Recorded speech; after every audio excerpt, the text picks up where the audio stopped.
We oversee youth development programs in Lajamano, Nirapi, Wallara and Yundamu, and have several adjacent programs to that as well.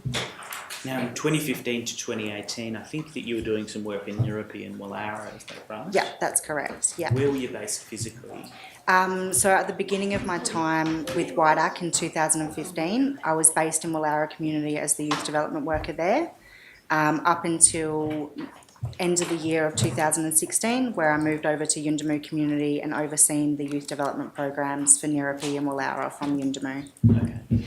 Did you have any involvement between then, so the end of 2016, and 2018 when you left WIDAC for the first time, in youth development in Yundamu itself? Not in Yundamu itself, only really during like the big events of like sports weekends and stuff like that, where all the staff would come into Yundamu and lend a hand. I worked more closely with our client services sort of department, so the WWK funding, and reaching out to the support that Nirapi and Wallara needs by utilising the outreach counsellor at the time.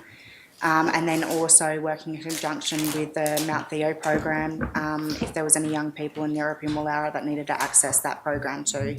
I'm going to ask you a few more questions about it in detail in a moment, but just for Her Honour's benefit, what's the WWK program? So the WWK program is our Warrawara Kanyi. So that was a program that Brett Badger and Ruth Bignell created in the early 2000s. So it was a counselling, Yappa counselling based service that would cover the whole community. We actually had funding there briefly for our outreach programs, which were covered Nirapi and Wallara as well by an outreach counsellor. And it would help in a range of different services. So it would help with court support, it would help with a 24/7 sort of crisis intervention and prevention sort of phone line that the community could access if they were in a need of crisis support immediately. And then it also helped with the support of other sort of programs like the Intensive Family Support Service and the Mount Theo program, so help supporting those young people accessing those programs when they come back into community with counselling. Now again, we'll talk about this in more detail in a moment, but that program was defunded in 2019. Yeah, right? I believe it was 2019 that it was defunded. And which one was that? This is the Warrawara Kanyi? Yeah, Warrawara Kanyi, WWK. Program, WWK. I'll lead a little bit more evidence on that in a moment, but with the exception of some ad hoc funding during the trial, it hasn't operated since 2019. No. Okay. No. Before I ask you some questions about WIDAC, what it does, what you did there, I thought I might ask you some questions about how you came to Yundamu. Yeah. Where are you from? So I'm originally from Adelaide, and back in 2015 I just randomly started applying for youth development positions across the NT. I was a residential care worker prior to that, and yeah, was successful in gaining the youth development worker position in Wallara community and decided to take that up, and yeah, made the move and haven't left. How old were you in 2015? I think I was like early 20s, so 21, 22 I believe, yeah. And did you have much involvement with Aboriginal people in the residential care facility? No, we had a couple of sort of Aboriginal young people that we looked after, but nothing to the extent of experiencing a remote community. In 2015, did you know that remote Indigenous communities still existed? No, not at all. I didn't think that they existed at all. I was kind of surprised coming up to such a remote location. And yeah, the feelings that I first went into Yundamu community to do my induction, and that was a big cultural shock. What shocked you? The housing, and just the sort of picture of community, and the poverty, I remember going into one of the first community housing, and I was just overwhelmed that 18, 20 people would live in this 3-bedroom house that didn't have air conditioning or didn't have adequate power, or it was overwhelming. When you said a moment ago that you didn't know then that remote Indigenous communities still existed, was part of your surprise, the surprise to learn that people were living in effectively third world conditions? Yeah. And then because on TV in Adelaide you see all the sort of the TV adverts about sponsoring a child from like Africa and all that sort of stuff, but then to go into a community and no one really know across Australia that there's also poverty within Australia was sort of, a little bit of an eye-opener for me. The Inquest, I think for good reason, is hearing a lot of evidence about issues within Yuendamu and in the attempt to respond or make suggestions. But something has kept you in Yuendamu for 7 years. Yeah. What is it? I think it's just the welcoming of community members. I remember being in Woollowra and you go through really heavy homesickness in your first 3 to 6 months where you just want to go home to your mum, to your dad, to your sisters and all your family. And I think it was the old ladies and the community members that wrap around you and see that you're struggling and then sort of take you in as a family member as they would any other child that's in community. And that sort of kept me around, is just that sense of family and that sense of connection with people and accepting and love. Where people had only known me for 3 to 6 months, it was definitely what kept me there. We've heard evidence from a number of the different people who provide services or have provided services in Yuendamu, and some certainly appear not to have really engaged with the community or even engaged with other stakeholders. Yeah. Did you think about that consciously when you landed on the ground in Yuendamu, that you wanted to engage with Yapa? Yeah, I think automatically you go to that. Running youth program, you deal with kids on a daily basis. So to be able to give them the best possible outcome at youth program, you engage their families. So you get their mum and dad, or you get their carers down, or their aunties down, or their uncles down, to help engage them at youth program, to be a part of a community sort of minded space. So you kind of do that, or I did that subconsciously because that gave me the best result with the young people and gave me the best relationship with them.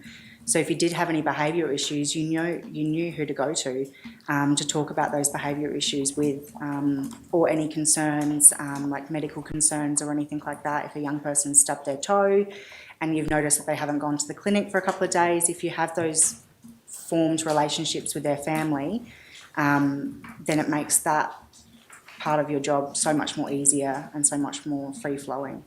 What about relationships with other stakeholders? Some will be Yapa, but I'm sure many are Karia. Yeah. So it gives the community more of a holistic approach. So you're all working together for the same goal, ultimately. You're all there to support the community, whether that's adults or young people. So you're all there for the same reason. So having each service interact with other services is sort of crucial for any success within program. And our NAIDOC week recently, this year, is sort of prime example of that. We had all the service providers in Yuendamu come together and deliver different activities and stuff, and that was the first time that the community highlighted that they ever celebrated a week-long NAIDOC week with different activities. And it was just, it was great, because when one service provider couldn't fulfil one duty, then the other service provider was able to pick that up, and every age range was looked after during that week. So it sort of makes a better program delivery throughout the whole community.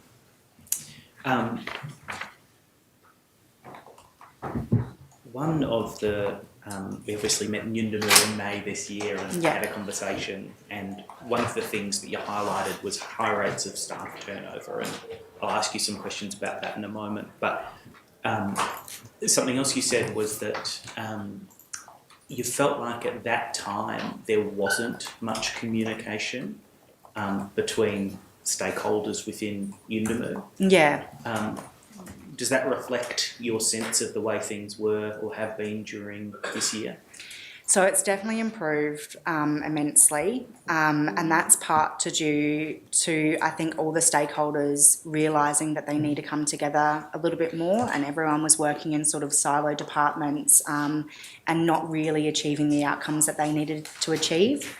And it's also part, I've got an amazing youth development team in Yuendamu, and so they take off where I can't fulfil those communication sort of needs with other service providers and stakeholders, then they come in and they can do that groundwork for me.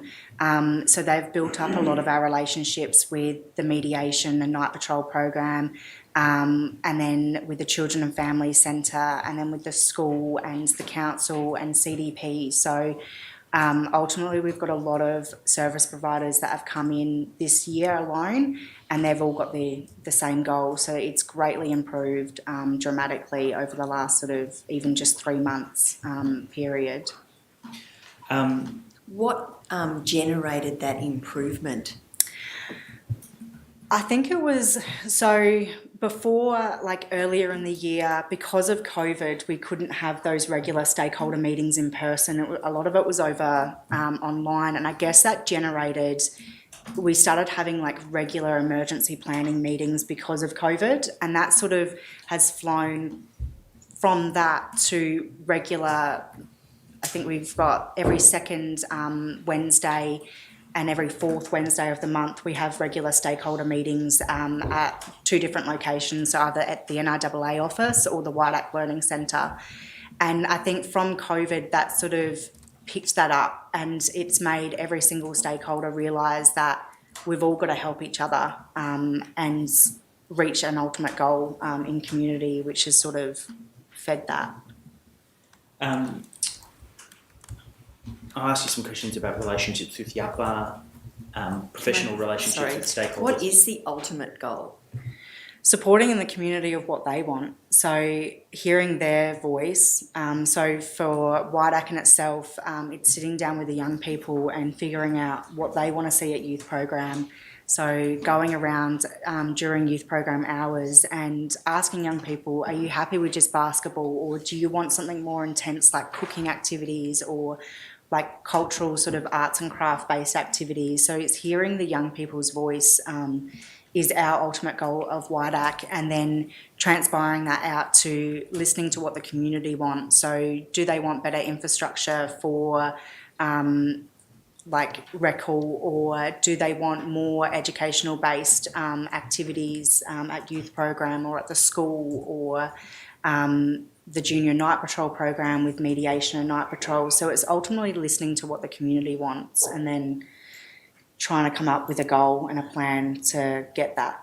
And what are you hearing at the moment? So at the moment, a lot of it comes down, you've got 2 parts. So you've got the adults of community and the elders that want educational and employment outcomes.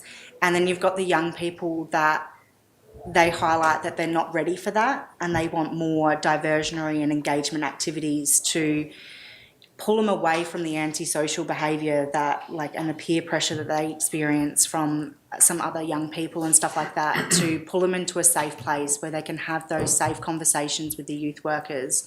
So you've got to bring them together and work out an ultimate sort of goal where the adults are listening to the young people, which I think sometimes their voice doesn't get heard as much. And a lot of them have highlighted that they're not ready to gain jobs yet. They don't feel like they're ready for that or ready for educational options or anything like that. They just want to have a safe place where they can go to enjoy engaging activities that will develop them to employment options and educational options. And, sorry, I just want to drill down. Yeah. So you've said diversion and engagement activities. Yeah. So have you identified what the kinds of, have you started to identify what that might look like or what that might be? Yeah, so for the older ones, the 16 to 25-year-olds, so they've identified that they want to do more on the ground learning where they have options to have their own space and working alongside the youth workers to develop their skills. So some have highlighted that they want to do that by going out on more bush trips, having more sort of literacy and numeracy activities out on bush trips. So they're actually doing that today in Yuendamu and going out there and doing a bush trip and having some of those sort of educational options. And then the younger ones have just highlighted that they want a safe place to go, and whether that's to throw a basketball around so they can get away from being in home and have more of an open space. Other young people have sort of highlighted that they love their cooking, so they've also highlighted that they don't eat for a couple of days, so they rather cook a healthy meal and learn about sort of healthy eating and healthy cooking. So that's where they use the youth program for that option. And then others are just happy to sit and do chalk drawing or painting or some sort of arts and craft based. So it is very varied. And it's a space that we can definitely deliver that sort of stuff. But unfortunately our funding just, it doesn't cover that. Our funding is mainly to work with the 16 to 25-year-olds in the employment outcomes, which is hard to manage. I'll ask you some questions about that in a moment, Yeah. but just a couple of follow-up questions on this topic. How are you identifying those needs and desires of that younger age bracket? Is it kind of formal interview? Is it kind of ad hoc conversation? It's done through a few different sort of aspects. So we hold like a subcommittee meeting. So they're meant to be every 3 months. Sometimes it's deliverable every 3 months. Sometimes due to sorry or funerals, we've got to move them or postpone them. And that's more of a formal sort of process and meeting.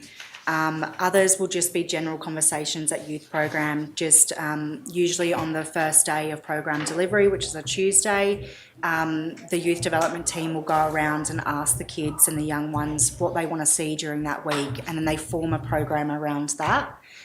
So it is very flexible. So a lot of it is just general conversations. The youth development team actually, because they had to cancel the last subcommittee meeting last month, they actually just went around house to house and just asked the families in the community what they wanted to see at program. And one of the biggest things that they highlighted was, due to community tensions at the moment between two camps, that they wanted separate camp activities. So they wanted one day for the youth development team to go down to South Camp and run a barbecue and some engaging outdoor activities there, and then the next day go up to West Camp and do the same sort of structure of activities delivered up there. So the youth team has done that. So Maybe you don't know, what is the funding for the 16 to 25 year age bracket and the younger age bracket? So our funding is delivered through WET, which is Walker Education Training Trust, which is administrated by CLC. So that just covers 16 to 25-year-olds in employment outcomes and educational delivery outcomes. We actually don't receive any funding for under 16-year-olds, but that's what we see on a daily basis, is the under 16s rather than the over 16s. So I'm not too sure off the top of my head what our yearly funding budget is for that. Noel will be able to answer that one. But yeah, we're not actually funded for anything under 16. Have you had conversations with I understand that there are a number of funding bodies, including GMAC, NIAA, Yeah. the NTG, but have you had conversations with the funders about the actual funding not meeting community need or expectation? Yeah, so we've tried. Sometimes that kind of falls on deaf ears a little bit, and it's not really... once we're locked into a funding contract for, say, 3 years or 2 years, we're kind of stuck and we can't really move from that. A lot of the time they're not willing to be flexible as the funding sort of goes on. So it's sort of, you're put in a situation where you've got to wait until the last 6 months and compile all your evidence and prove to the funders that this is what we've tried, it's not working, let's look at different ways on being a little bit more flexible in the way that we can deliver our funding and our KPIs and stuff like that around the funding. Sometimes they accept and sometimes they don't. And do you know when those contracts are up for renegotiation? Yep, so June 2023.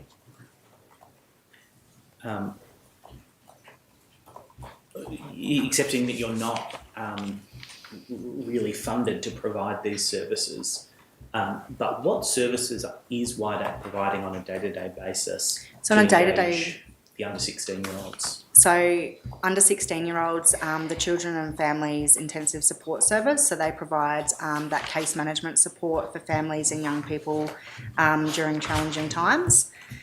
If we've You're not funded for that. We are funded, so that's a different department to my department, so that's funded by NT government. So that's very KPI specific as well. I don't know what the actual criteria is, but it is very limiting of what support we can provide those families and young people. And then we've also got the youth diversion department, so we work with those young people involved in the juvenile justice system.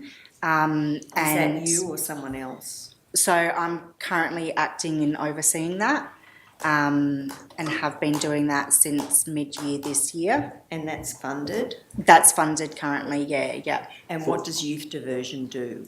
So we've got currently 3 young people in Yundamur alone that's currently on youth diversion, and we sort of tailor it to meet their needs. So we've got one young person who really engages quite well with the art centre. So they're not really interested in engaging in youth activities at youth program, which is perfectly fine.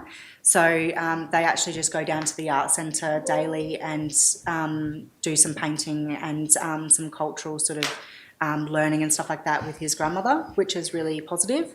And then we've got other young people that they might not be ready to engage in youth program yet, but we're starting to slowly see them come in for an hour at night, which is really positive too. And then we work in conjunction with the Children and Families Manager, Rustus, and he engages them within different departments.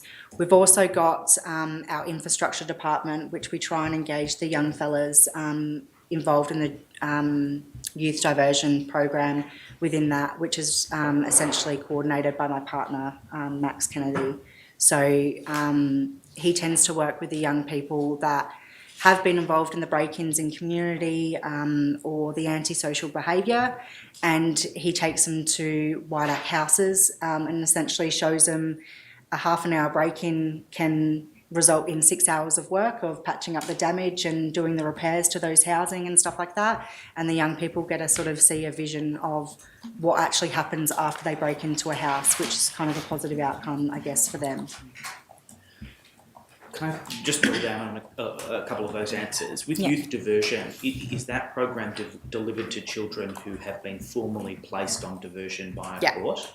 So I think it's diversion is from the police. Yeah. So they're not put on a court. It's not court-ordered diversion. It's police diversion. I suppose what I mean is it follows some interaction with the criminal justice system, whether the police or a court. Yeah, so we've got a couple. So we've got a couple that have just been referred to us from the local police, and then we've got a couple that are actually court-ordered to conduct their youth diversion activities through WIDAC. Does WIDAC provide any services, just kind of more broad, general diversionary activities for kids who haven't been placed on diversion by the police or a court, but who've been identified as potentially higher risk or... So that's where we're missing the gap with the WWK funding. So that's where the WWK funding could come in and sort of pick up the young ones that might not be referred to a particular area or particular department and do that intense work with them. So no, not currently at the moment. Okay. Is WIDAC providing any activities kind of targeted at that age group for kids who aren't on police or court diversion? Only what we've got at youth program, but technically we're not funded for it. And how often is youth program running? Tuesday to Saturdays. So an afternoon session and then a night session.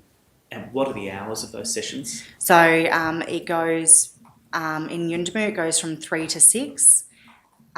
So that's the afternoon activities. So they might send a youth worker down now that the Yuendumu pool's open. So they might send one of the youth development workers down to the pool to help supervise the young ones down there during the hot periods. And then they'll run some activities at the rec hall. And then they close up for an hour for lunch, for dinner. And then they come back and then they run activities from 7 to 9. And then we close during school nights at 9 p.m. So everyone can get home by 9:30 and be in bed for school the next day. What's the level of participation, particularly in that nighttime block? The nighttime block, in Yuendumu, we can see anything from 50 kids to 120, just engaging in a range of different activities. So they try and mix it up. So some nights they might close down the basketball and then go down to the football oval and do a barbecue and stuff like that down there, and get the older ones involved with teaching the little ones how to play a football game or just running around on the football field.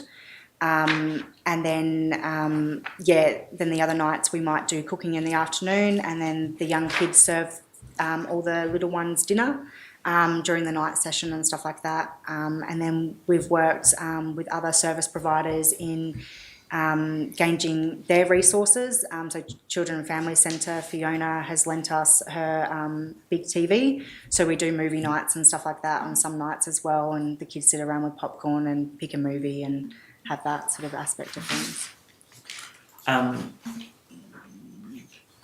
We've heard a bit of evidence on this before, but what's the reason for delivering services at night? So it's trying to steer the young people away from antisocial behaviour.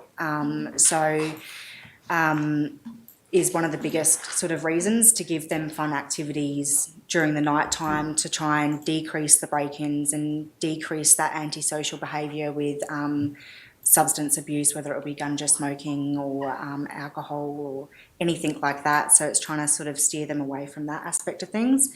But it's also a really good opportunity to get them involved in positive activities that they might see, even though that they seem like fun activities, but they might be developing their skills for the future, which is essentially one of the goals. And just to clarify, this service is one that WIDAC is providing but isn't technically Funded for. Okay. Do you know how much is being spent on this service? Not off the top of my head, no. But to put it in like sort of context, so with our wet funding, we receive $15,000 a year for program equipment costs. So that might be like basketballs or footballs. Now in Yuendumu, it's much of a greater community, but we get the same yearly budget as what Nyerupi and Wallara receive for program equipment cost of $15,000, and it's triple the size. If funding wasn't an obstacle, what would you change about those services? It would be working more closely with the younger kids, particularly that 8 to 14-year-olds, that they need a lot of support, and that's sort of the peak moments for them. I feel like if we've got a young person that is engaged with antisocial behaviour, whether that will be ganja use or break-ins or stealing or anything like that, by the time that they reach 15, 16, it's really hard to move them from that sort of behaviour into another sort of positive, engaging activity without the juvenile justice system being involved. So essentially, it would be really good to start that intense work with those 8 to 14-year-olds to start embedding those positive activities from an early age to try and get them away from that before they commence. And on a kind of nuts and bolts, day-to-day level, what would that engagement look like? So sometimes it's just getting a young person in the car and just driving around community. I find a lot of the time to find out the most about a young person, having that sort of one-on-one time with them is sort of crucial, and you can find out a lot with just sitting with a 10-year-old in a car of what their home life is like, what they're experiencing at home, what their challenges are, some of the reasoning why a 10-year-old isn't going to school at 9 o'clock in the morning. And it might be as simple as we're living with 22 people and all the adults were drinking last night and I couldn't get to sleep. And so having those opportunities to have those conversations, to be a little bit more aware of the struggles of the young people is sort of one of the biggest crucial aspects of youth program. And then that way we can work on activities tailored to those young people. So working out safety plans for them. So if you are experiencing like lots of adults drinking one night at your house, like what's your next safe place? Like who's your next identified safe person that you can contact and you can go to so you can get rested for school tomorrow morning and be ready and be up early at 9 o'clock. But we just don't have the resources to be able to do that. When you say resources, you just don't have Funding. staff. Yeah, funding, and then it comes down to staff. So a lot of the time, so we've got youth program that opens up and you tell the youth development workers to focus on that 16 to 25-year-olds, to get them employment outcomes, to talk to them. But a lot of the time you're pulling a 3-year-old off of another 3-year-old that's fighting at youth program, and then you've got a 9-year-old that's having a jealous fight with another 9-year-old, and you've got all these fights and all these barriers and stuff like that. And so at the end of the program delivery, you're like, I didn't get to talk to any 16 to 25-year-olds.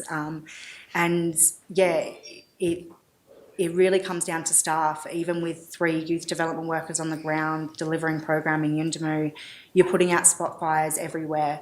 And then you're trying to have a conversation with a young person about their home life or about their challenges that they're facing, and then you get interrupted because another young person is over in the corner trying to throw a basketball at another young person. So it's one of those things without the staff on the ground, that intense work can't happen. How many staff do you need? So ideally you need probably 5 staff to run Yuendumu Youth Program efficiently, is my sort of goal, and that would be 1 coordinator that's just based in Yuendumu and overseeing Yuendumu as a floater. So if they need an extra set of hands during an intense program night, that they are available to do that. And then you need 4 youth development workers on the ground, 2 to really work with the older ones, and then 2 to work with the sort of younger ones and do that sort of diversionary and sort of activities that you Just can to clarify, by older ones you mean the 16 to 25, yeah. And by younger ones you mean the 18 to 14? The 8 to 14-year-olds, 8 to yeah, 14, yeah. How should those staff, put it this way, how are your staff qualified at present? What do their backgrounds tend to be? So it comes from a range of things. So some might be completing a youth work certificate, whether that's certificate 4 or diploma qualified. Others might be studying or completed a certificate 4 or diploma in community service. What we're finding at the moment is, because of the negative media attention of Yuendumu, we're finding less and less qualified people to fill those positions, essentially, because if we've got someone that's a really strong qualified worker, they come up, they interview, they go through that whole process, and then when you give them the options of Yuendumu might be an option for a youth worker position, then they quickly withdraw their application once they go onto Google and Google Yuendumu community and see what the media is sort of portraying about it. So then you start to settle with less qualified people, which in result doesn't give you the outcomes that the community need because they're not qualified for those positions. Did you do that Googling in 2015? I didn't, thankfully. What might have happened if you had? I wouldn't have gone. Do you think that what you read in the media is justified? No. This is a big question, and I appreciate that parts of it will be outside your expertise, but do you have a sense of what can be done to change that perception? I think more positive news stories. There's so many positive stories that come out of community, like the Junior Night Patrol program, or just in general, the Night Patrol currently at the moment has been our rock in delivering youth program activities, particularly during the night sessions. With the community tensions and the community fighting, having those services come in and help us, even if it's just coming in to the barbecue that we're cooking or for the dinner that we're cooking, and just being present and sort of talking to the young ones about sort of violence and fighting and how it's not good and positive behaviour. Those sort of stories need to be more broadly published.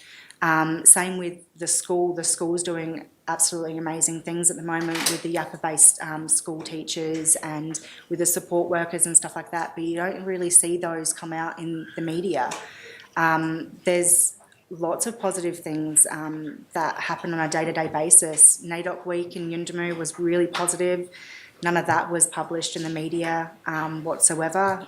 It was just, like recently, it was signs on stores saying South Camp can come at these hours and West Camp can come at these hours. And so the portrayal of Yuendumu gets really negative, where in reality it's quite positive. And there is lots of positive things coming and achievements happening, and young people gaining employment and young people going through certificate 3s and 4s of like civil construction and heavy machinery and stuff like that, but it doesn't get published. Are the young people able to complete youth work certificates or diplomas in community service from Yuendumu? So that's what we've been trying to explore. So we've been touching base with Bachelor Institute to see if they can come up and deliver. They used to be able to deliver community services certificates, but they no longer can in community. So that involves taking people out of community into Alice Springs or to Darwin to going through that process, and that brings up barriers in itself, particularly when you're putting through local staff those certificates. There's lots of temptations in Alice Springs and Darwin with family obligations or with peer pressure or alcohol. It becomes a real tricky thing, and then a lot of people decide that they just don't want to do it. They don't want to risk that aspect of things, and they refuse to go through that certificate. We've been very lucky in the sense of teeing up with Bachelor Institute and CDU to deliver some heavy machinery certificates, which we recently had delivered through the Yuendumu Learning Centre in June-July period. So that was really, really positive. So we've seen instructor come out and deliver an intense 3-4 week certificate 3 of civil construction and heavy machinery, and we actually seen 4 community members undertake that certificate, which was really positive. Can you tell me the ages and gender of those community members? So all male. And they range from 20 years old to 29. And roughly how many of them are there?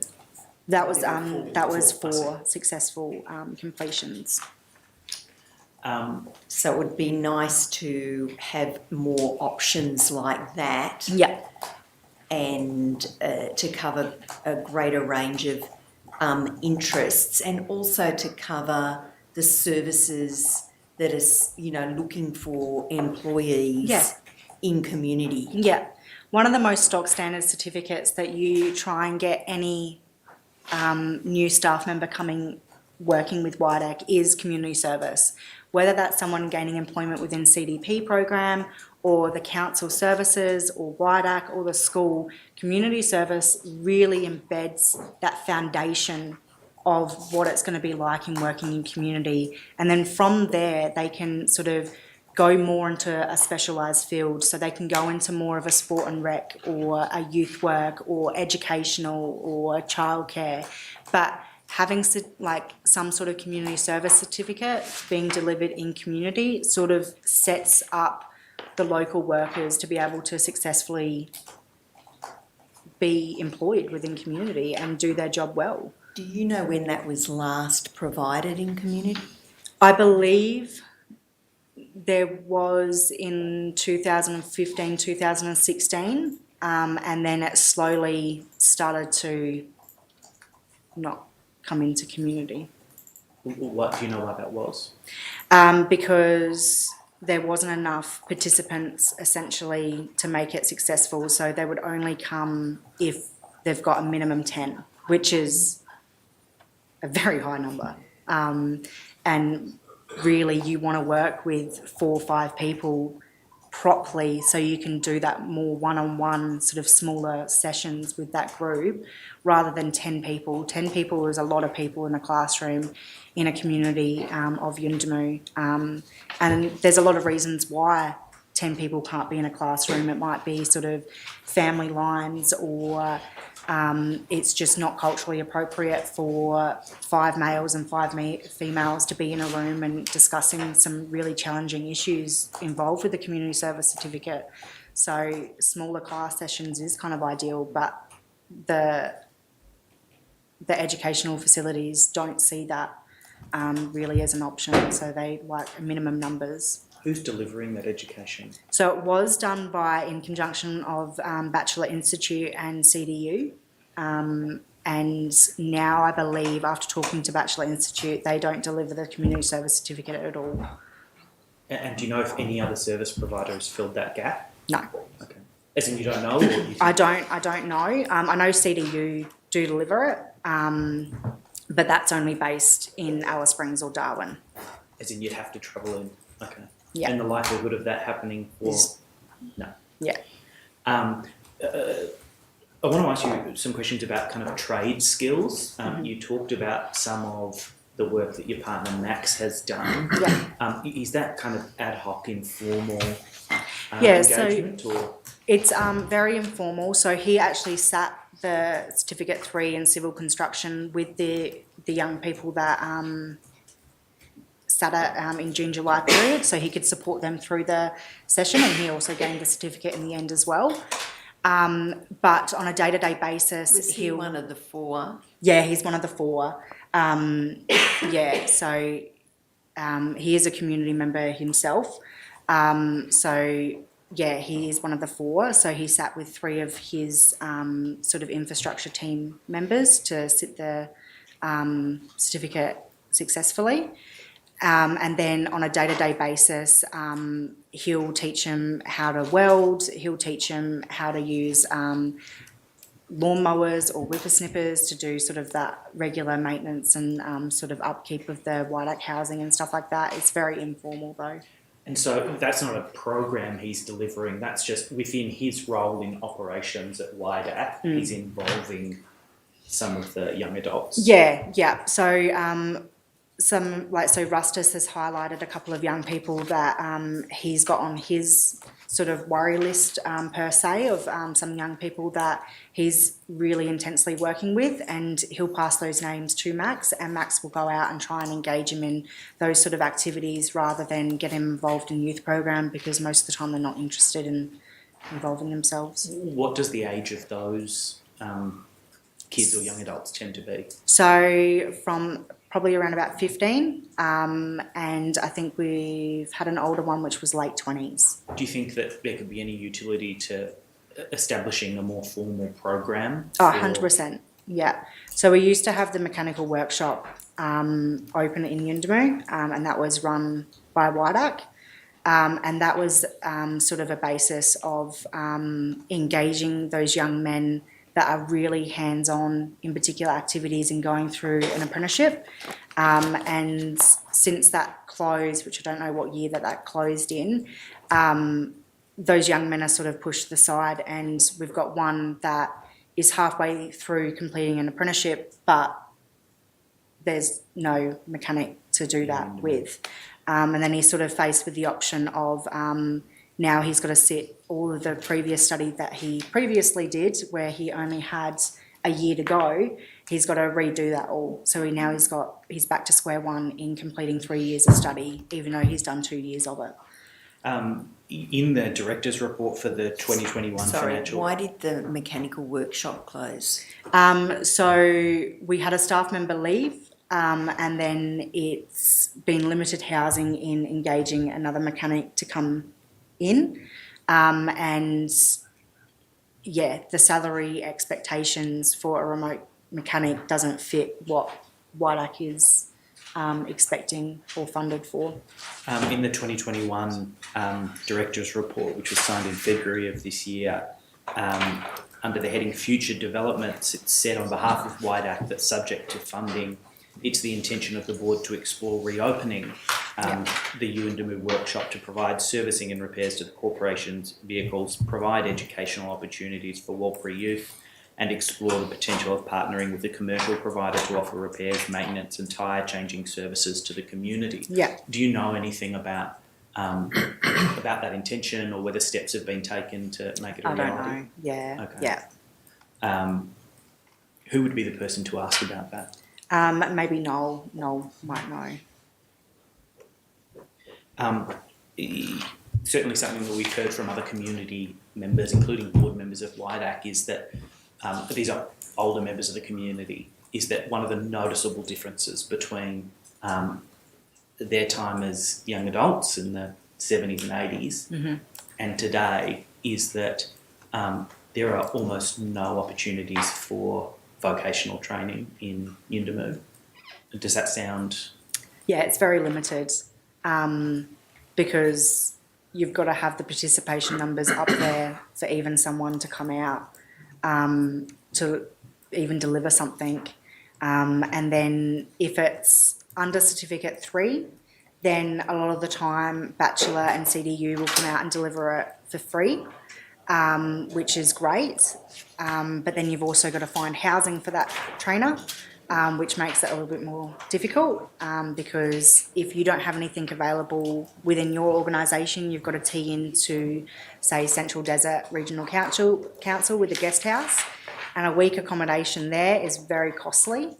So it sort of puts you back to square one on it's really good for free education, but then you've got the other added costs on top of that. And then you've got the participation numbers. Sometimes we can't guarantee, or sometimes 3 months of planning the training, you might have 10 people that are interested in undertaking that training, and on the day or on that week, something might have happened and you've only got 2 people that are willing to sit the class. And yeah, then that sort of makes it difficult for the trainer, so they tend to just pack up and leave, which makes it a little bit more harder. Do you think that there would be... it sounds like one of the difficulties with a lot of these formal training programs that are delivered from centres like Alice Springs is that there are rigid quotas, or there might be a level of interest in the community, but that they then turn up on a particular day and there isn't interest on the day. Yeah.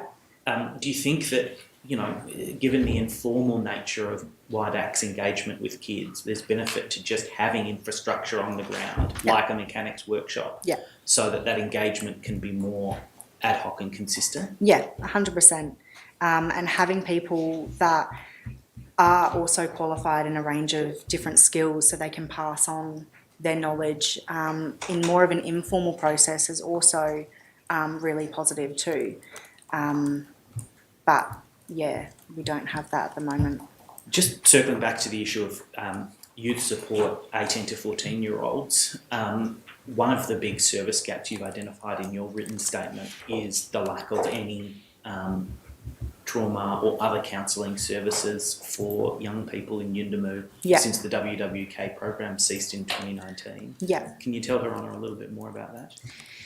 Yeah, so the WWK program sort of filled those gaps where particular service delivery and KPIs had strict sort of engagement options for young people and older people.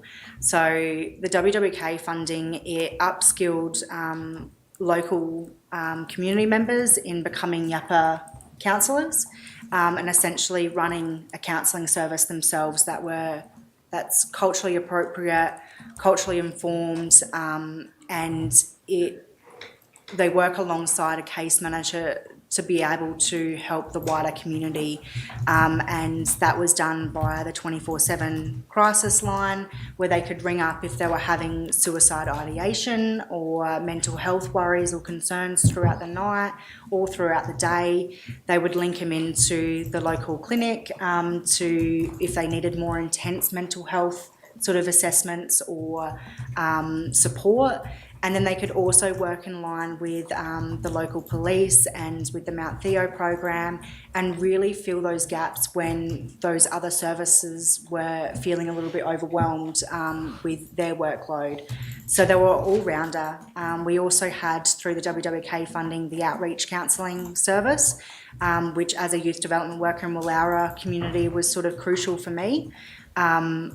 I had like a history of sort of working with mental health and sort of personal like family experience with mental health issues. So I was pretty set on that knowledge and skills when working in Wollowra, but having that support over the phone and in person with the outreach counsellor, Matilda at the time, she was kind of crucial in me being a successful youth worker because I was able to support the community in ways that any other youth worker wouldn't be able to.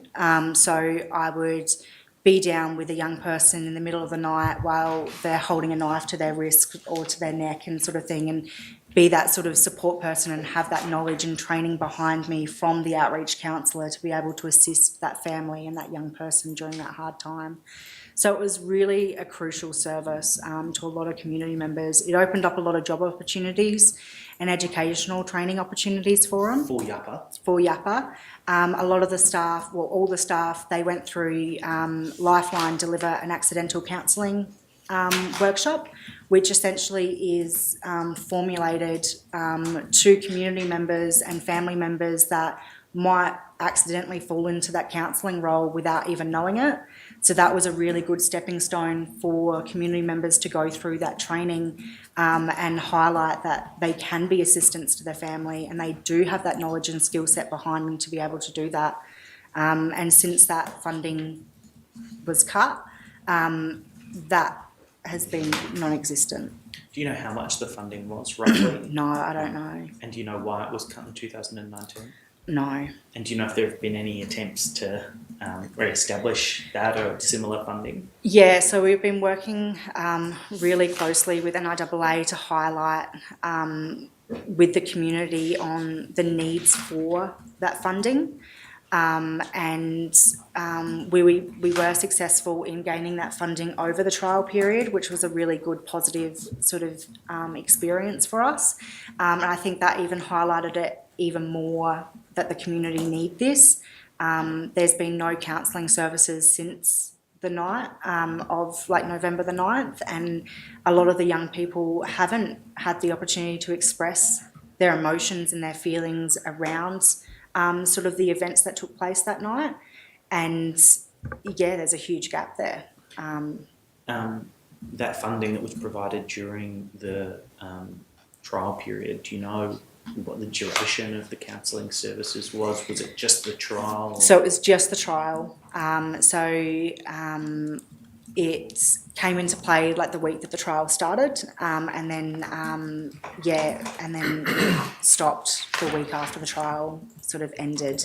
And it was around sort of like healing, and Ghana Healing came up and delivered some activities and stuff like that with the older ones and with the adults and elders, which was really positive.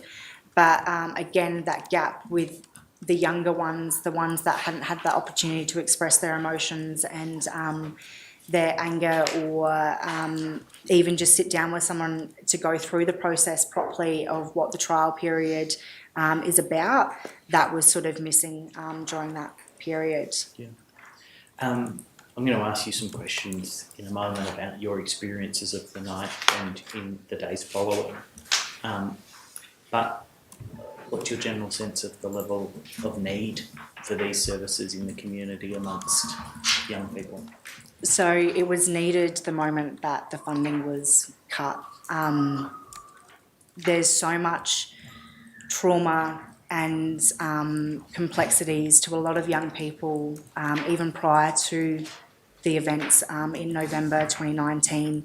And the community and the young people in general need support. And it's not as accessible as what everyone believes it is.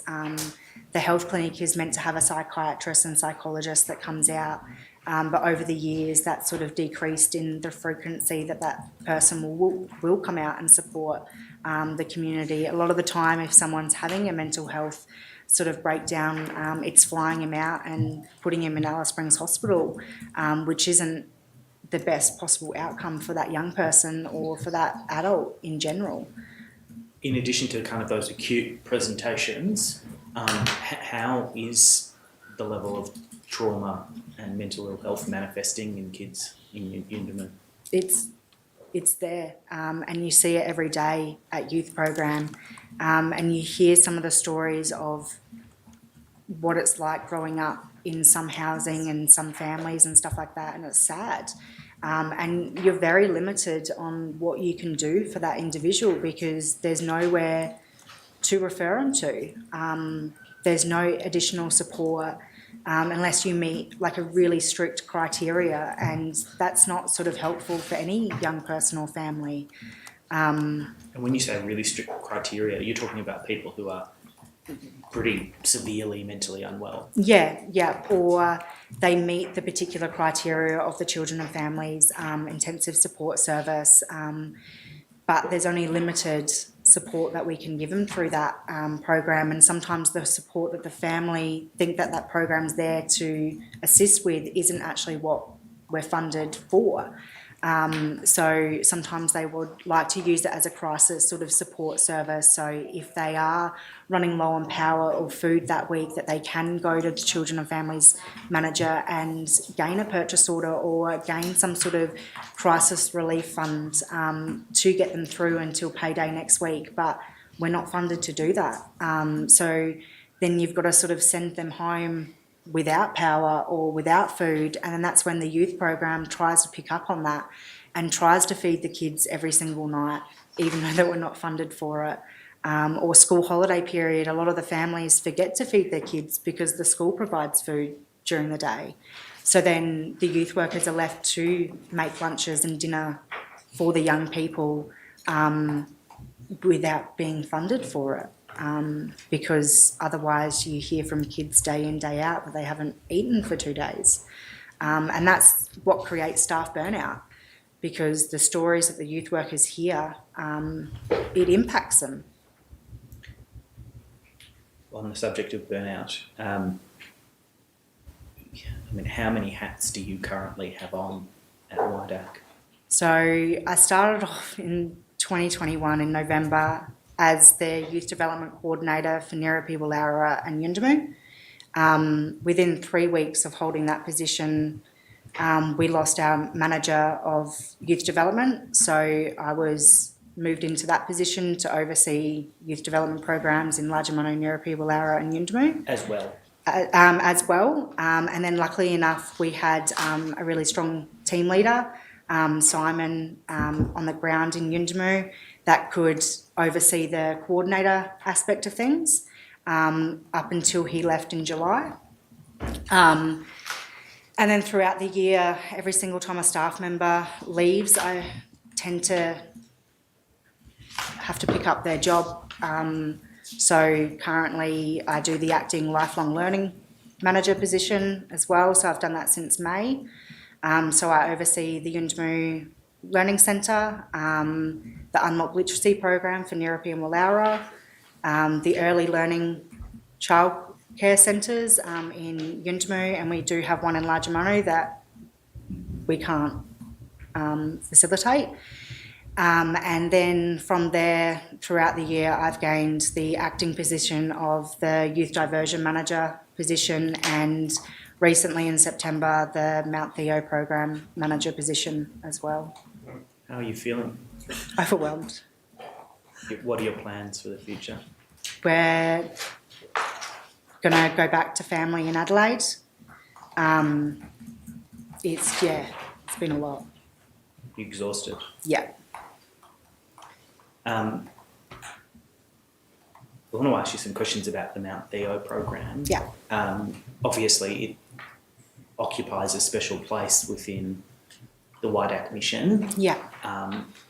In 1993, it was kind of the beginning of WIDAC. Yeah.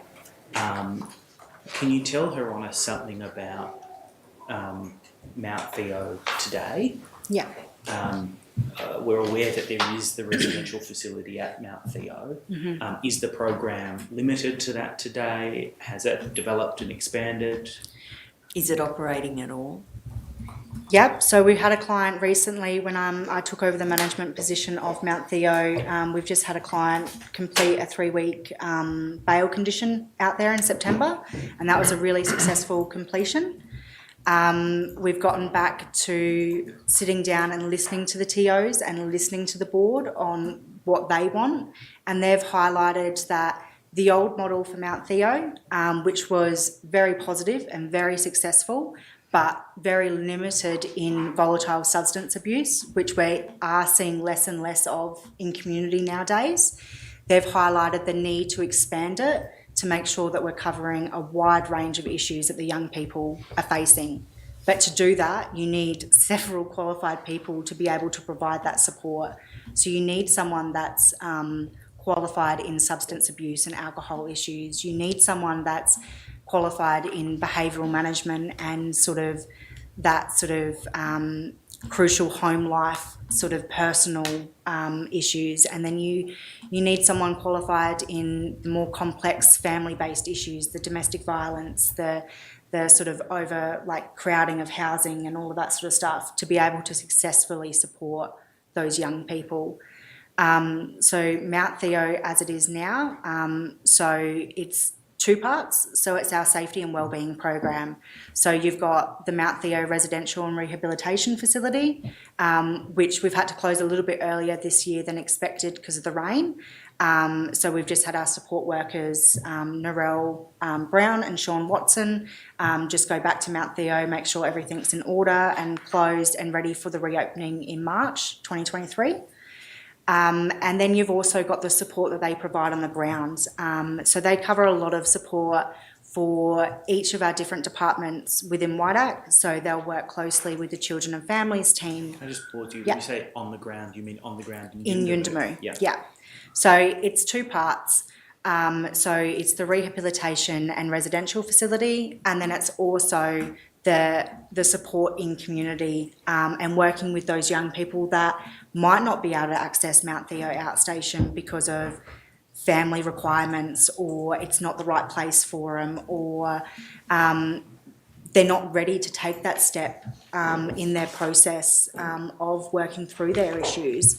So having those services in community and supporting those young people in a varied way of different events, whether that's bush trips. So our successful completion client in September, October period, he goes out with our support workers every weekend, and he goes out on a bush trip just to go back out to country, chat to where he's at, whether that's mentally or if he's falling in the same routine of the substance abuse issues that he was experiencing and engaging in that antisocial behaviour.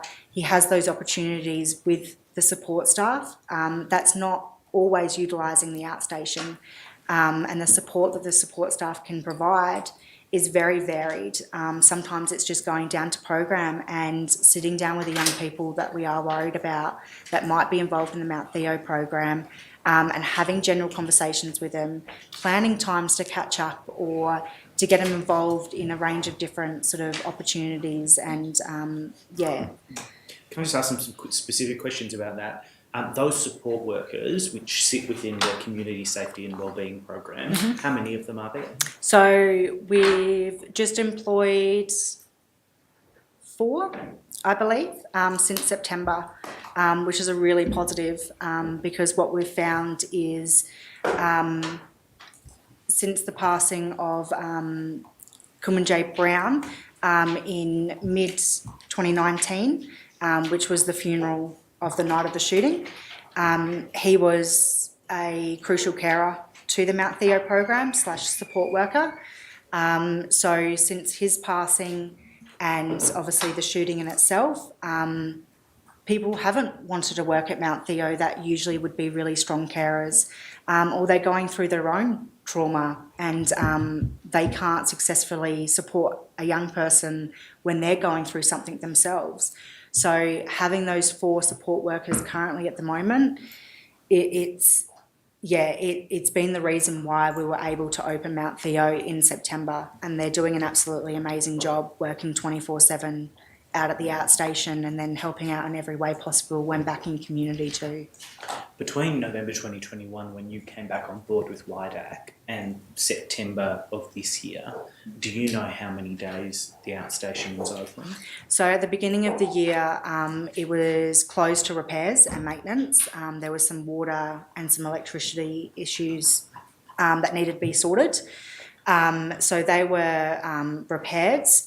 Unfortunately, the worker at the time, the case manager that overseed Mount Theo from May to September periods, he didn't really talk to the TOs and the board members of what they wanted to see Mount Theo, how they wanted to see Mount Theo run.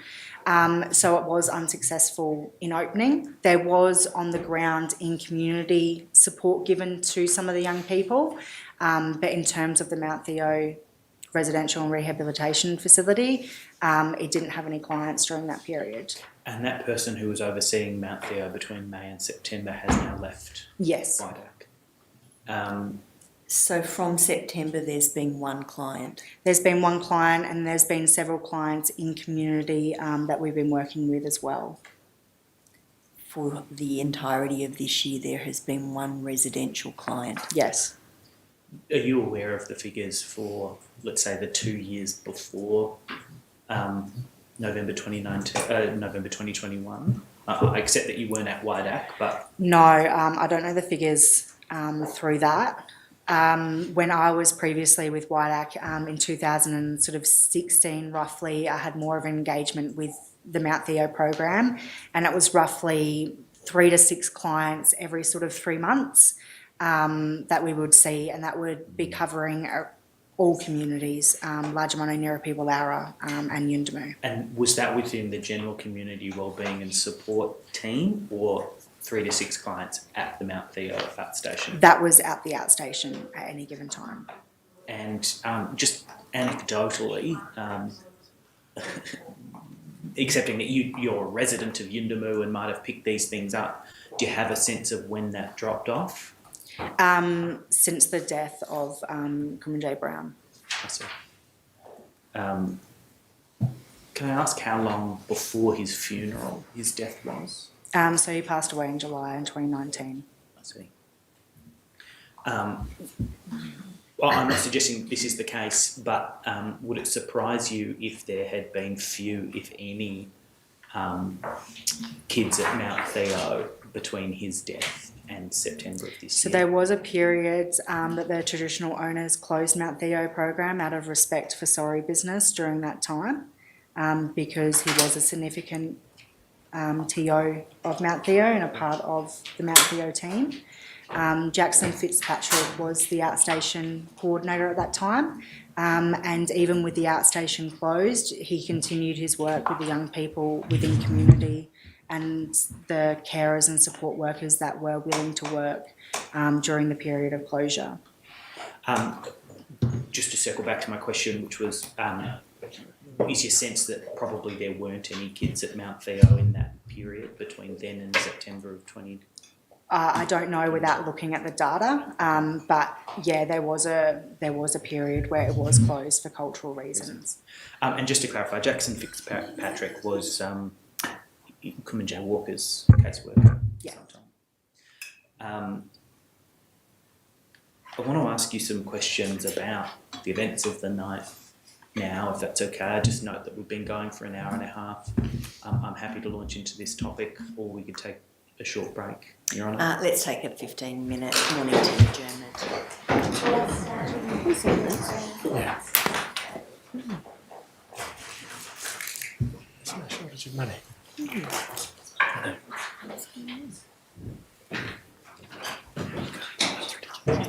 It's a failed organisation, sadly.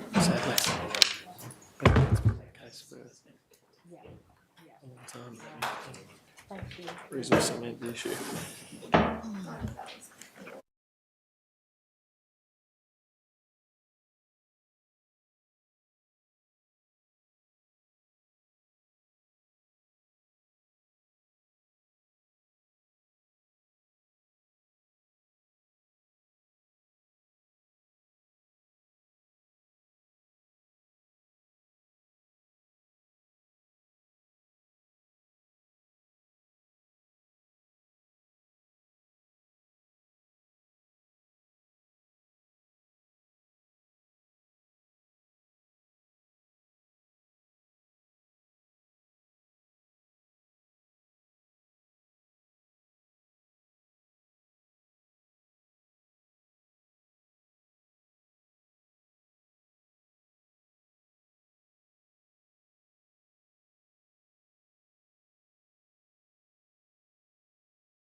Morning, Noel. Clifford speaking.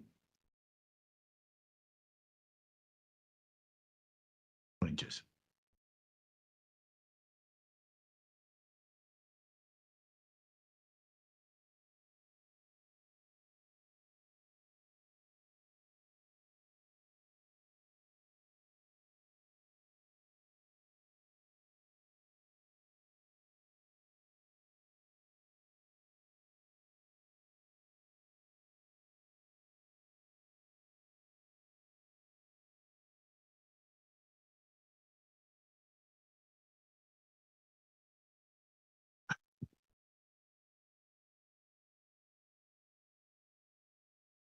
Very, very softly. Speak again. No, I think it's my phone. No, I can't hear you.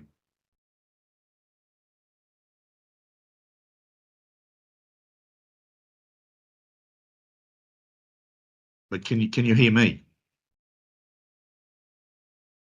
Then it's your end.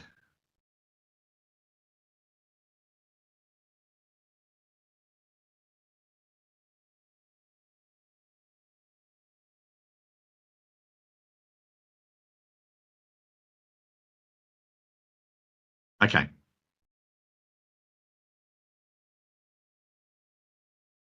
All right. I'll leave with you. You can call me back. All right. Thanks, Dad. Bye.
No, Cliff speaking.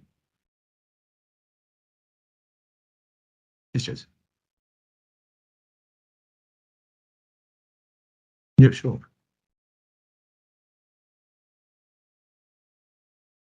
All right. Yep. Just 2 seconds. I'll get someone to come in who's a bit more technical than me. How's that sound?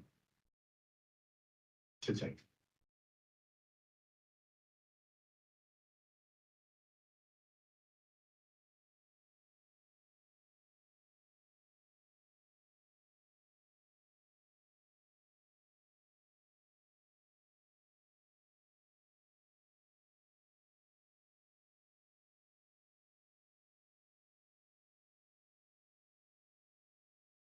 So they want me. So I'll pass you to Sarah. You can do this better than I can. 2 seconds. They want us to come into the Teams meeting. Hi there. We need to get rid of that. Don't tell you what's that. Yep. I'm trying to get out of these Can guys. check that. Oh, up there. Is that where it is? So our microphone appears to be picking us up. Yeah, how's it working? She can hear. So it's not our end.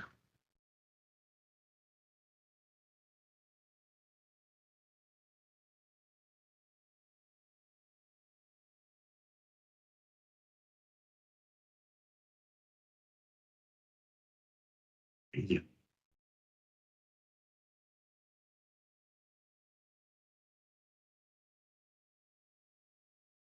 Do you want us to come out of the meeting and then click on the link again?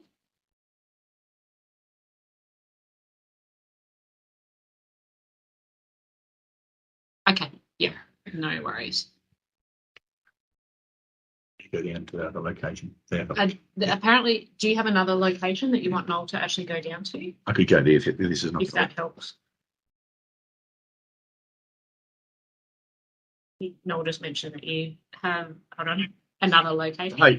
I just my understanding is that there's a location in Darwin where other people are talking into. I'm happy to go there if this is not going to work.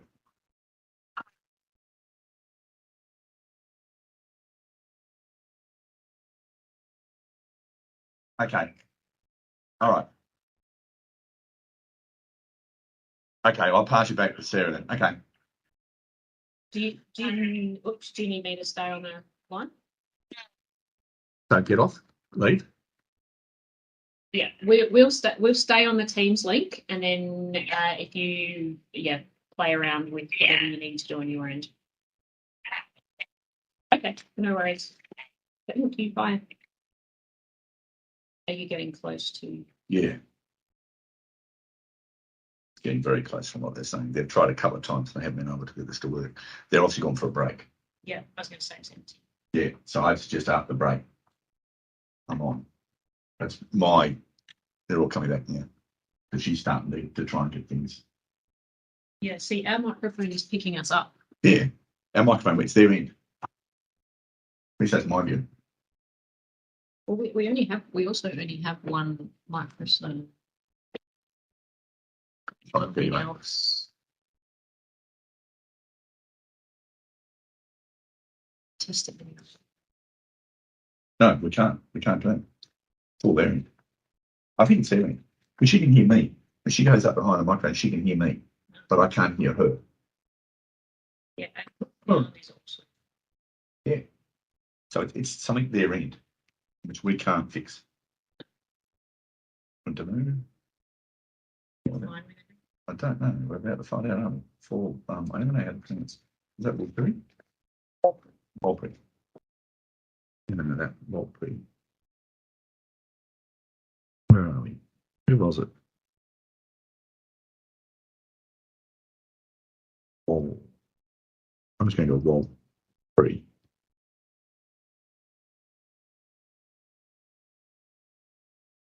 And the person that has died is Kumanjayi. No, that's okay. I would say Kumanjayi. Yeah, that's right. That I'm not going to remember. But I'll try and write out. Kumanjayi. I always get that wrong. I should move myself actually.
Good morning, Noel. Clifford speaking.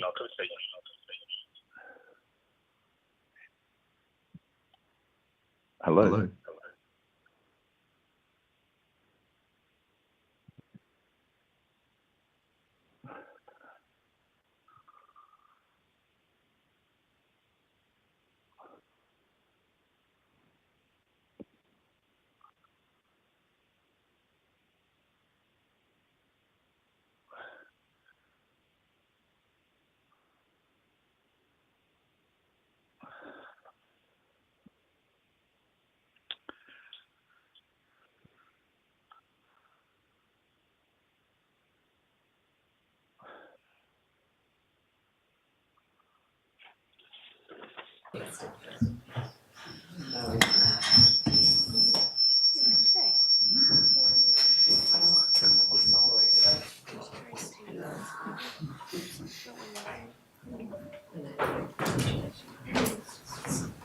Mr. Clifford, can you hear us now? Yes, I can. Okay, what we're going to do is we're going to get you to stay on the Teams link but have your microphone muted on your I'll do Teams that now, link, if you like. and you're going to Yep. speak through your phone. Through my phone. Okay, Yeah, so that's I'll how mute my... you'll hear and speak to All right. us. Laptop is muted now. Yeah, so we can see you through the Teams, but we can hear you through your phone. Okay, fine.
I just wanted to ask you one last question about WIDAC.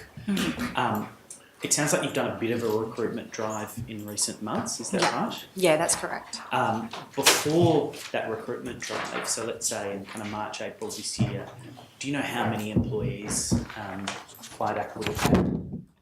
Across all communities.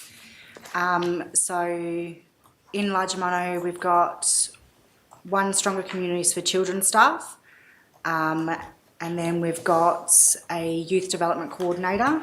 Unfortunately, we weren't successful in finding any qualified youth development workers for Largemano, so the development coordinator worked alongside the local staff to deliver program outcomes for Largemano. Just in terms of numbers, do you have a sense of how many there would have been in Largemano? So between 4 and 5 cardio staff, and then we had a solid team of around about 5 local staff that helped facilitate the running of youth development program in Largemano. Yundamu, we've had... Is that sorted? Sorry, that 4 to 5 cardio staff and 5 local staff was, where was that? Largemano community. Largemano. Yeah. In Nirapi community, we had 2 youth development worker staff that worked in Nirapi to delivering like the youth program activities there. Unfortunately, no local staff there. it was fairly new, them starting. They started in April time, so trying to develop those relationships can take some time to employ some local staff. And in Wallara community during that time, we've had a struggle in recruiting for Wallara community just because of the community dynamics at times. It's made it really difficult in employing the suitable staff member there, because they do need to be very experienced and qualified in youth work, and we've struggled to find that. So we've had a few staff that have started as youth development workers in Wallara community but haven't lasted very long, unfortunately. So during that time we would have had one youth development worker for a short period there, and then in Yuendumu there would be probably around about 10 cardia staff and probably up to about 20 local staff in Yuendumu across all different programs. Are the Yapa staff employed on a full-time basis, or is that part-time work? It's very sort of dependent on the individual and what they want. So in Wallara we have a full-time Yapa staff member, youth development worker. So he's full-time, that's what he provided that he wanted to do. And then in Yuendumu it's a mixture of casual, permanent, part-time. I don't believe anyone has really flagged they want full-time, but it is an option available to them if they do desire. Yeah. And Largemano, we've had one full-time Yapa staff youth development worker, and the rest have been casual based there. The next thing I wanted to ask you was, and I want to be careful not to identify anyone. Yeah. But in your work as youth development coordinator and just as someone who lives in Yuendumu, do you think that there is a cohort of young kids who are presenting with many of the difficulties that affected Kumanjayi? Yeah. There's several in Yuendumu alone that are heading the same path. One of them, in fact, had a very close relationship with Kumanjayi. Yeah, that's correct. Do you think that in light of death, the committal, the trial, all of the media attention as a result of this inquest, there has been a concerted effort by government to intervene in their lives and ensure that things change? No. Do you think that there's a risk that if things don't change, what happened on the 9th of November might happen again? Yes.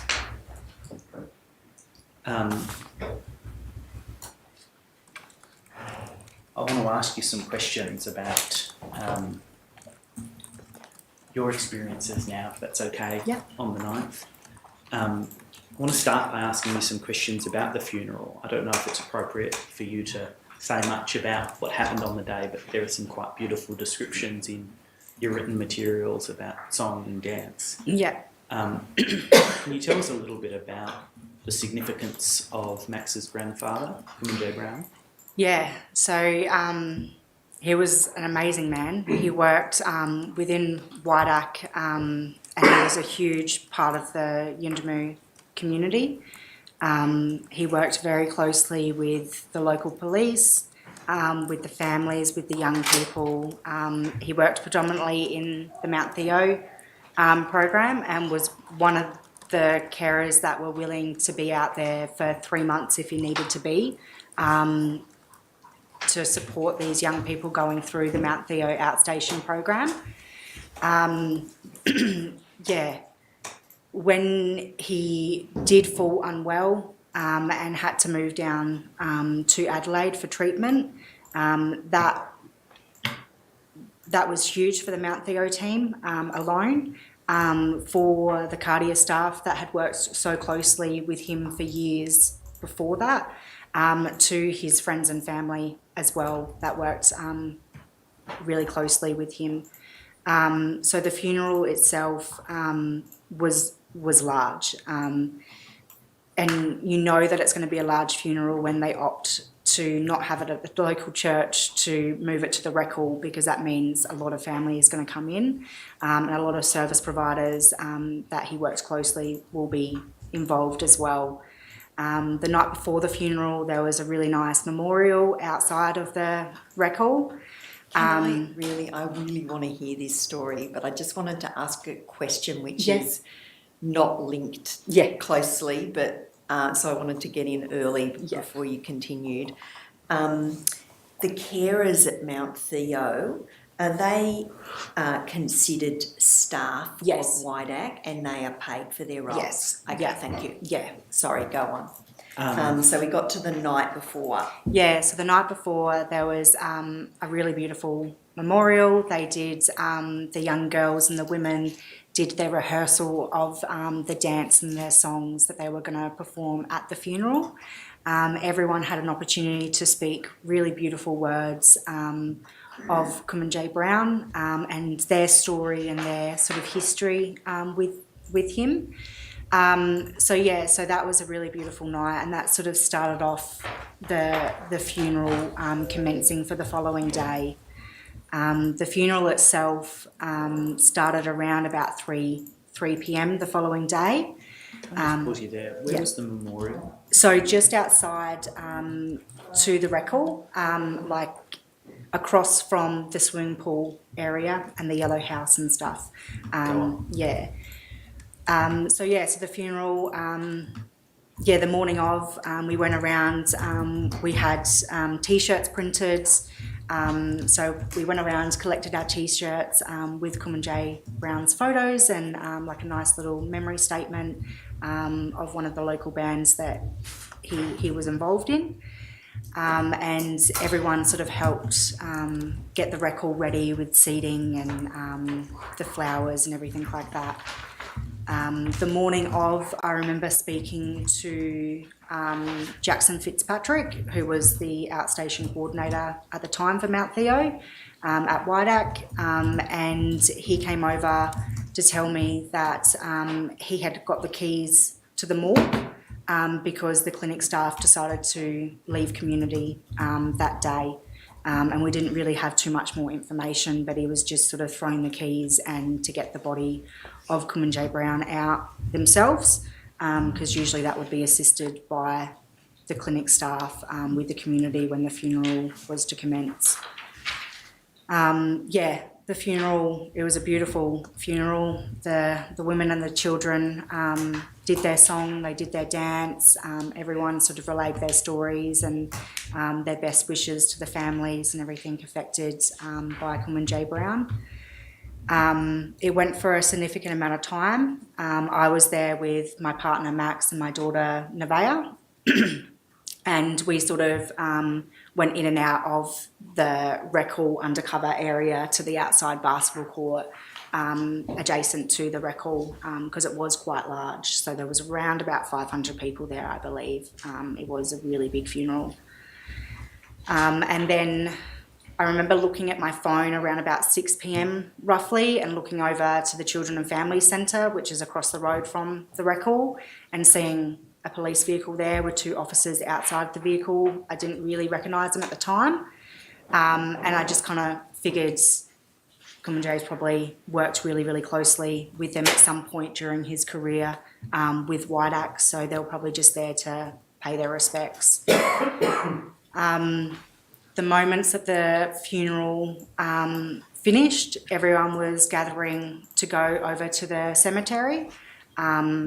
That was just after 6 p.m, I believe. We actually forgot the cross and the flowers at Max's mum's house, Joyce. So we were planning to go back there, which is just next to the softball oval there, to go get the cross and the flowers for the ceremony at their cemetery. Can I just pause you there? I meant to ask at the very beginning, but your partner Max is a part of the Brown family, is Yes, that correct? he is, yeah. So Samara Fernandez Brown is Max's sister. And Kumanjayi Brown was his grandfather? Yes. Okay, sorry, Yeah. I interrupted you. No, Please you're go on. right. And when we were getting into the car, we parked next to the learning centre there in Yuendamu. And we had some of Max's family members jump in the car with us. So we decided to leave the cross and the flowers for the meantime, and then go back to the cemetery the following day to put them on the grave site. So we all convoyed up to the cemetery at that point. So there was a large amount of cars and people that were making their way up there. Getting to the cemetery, usually it's quite a long process. This one felt a little bit rushed, and to the point where I remember sort of sitting down waiting for the moment that you sort of throw dirt on the coffin as it gets sort of lowered into the ground, and at that point we missed it. Like, it was just very, very rushed. We were only there for what it seemed like 15, 20 minutes, half an hour at max. And by that point I was told to sort of leave so the men can finish off their proceedings at the cemetery. So I walked to Max's auntie's car, and she gave myself and Nevaeh a lift back into Yuendamu. Getting back into Yuendamu, it felt very eerie. We got to the yellow house, and because usually after a funeral sort of commenced, everyone sort of goes home. They sort of either have a nap, they just sort of refresh, reboot, because it had been such an emotional day. At this point, coming back into community, everyone was gathered at the yellow house, which is across from the Yuendamu swimming pool, which seemed a little bit bizarre. And as I sort of got out of the car, I was holding Nevaeh, and I remember going up to Natty, Samara's other sister, and Samara, and asking what had happened. And I just remember Natty repeating, like, they shot him, and I was just like, who? Like, who shot who? And Natty was expressing that the police shot Kumanjayi, and they didn't know where he was or if he was alive. And from that moment forwards, because Max hadn't come back to community, and he was very close with Kumanjayi, I wanted to give him the heads up of what had happened. And yeah, so I remember passing Natty, Nevaeh, and then I was trying to reach Max over the phone. Unfortunately, his phone was flat, so I couldn't reach him. I don't know how many minutes passed, but it wasn't that long. But Max drove in to the yellow house and saw the commotion and sort of stopped the car. And then we sort of told him that Kumanjayi had been shot by the police. And without even putting the car in park or anything, he just jumped out of the car and the car started driving off by itself. And he was sort of running around trying to talk to people to figure out what had happened. So I jumped into the car and parked it at front of the swimming pool, and we all sort of gathered there, and it sort of burnt in my memory Max's mum, Joyce, just throwing herself to the ground and crying and screaming. And at that point we all decided to walk over from the yellow house to see the red house ourselves, to see if it was true. And I remember giving Max Nevaeh to try and calm down, because I was really worried about him. And yeah, we walked into the red house and popped our heads in, seen the blood, seen the casings, closed the door. And as we were walking out, we sort of seen the drag marks in the ground. And that sort of set it in stone for the night. Sorry. No, take your time. I'm going to ask you some questions about that, but one thing I think you haven't mentioned is you were pregnant at the time. Yeah, so I found out I was pregnant that morning,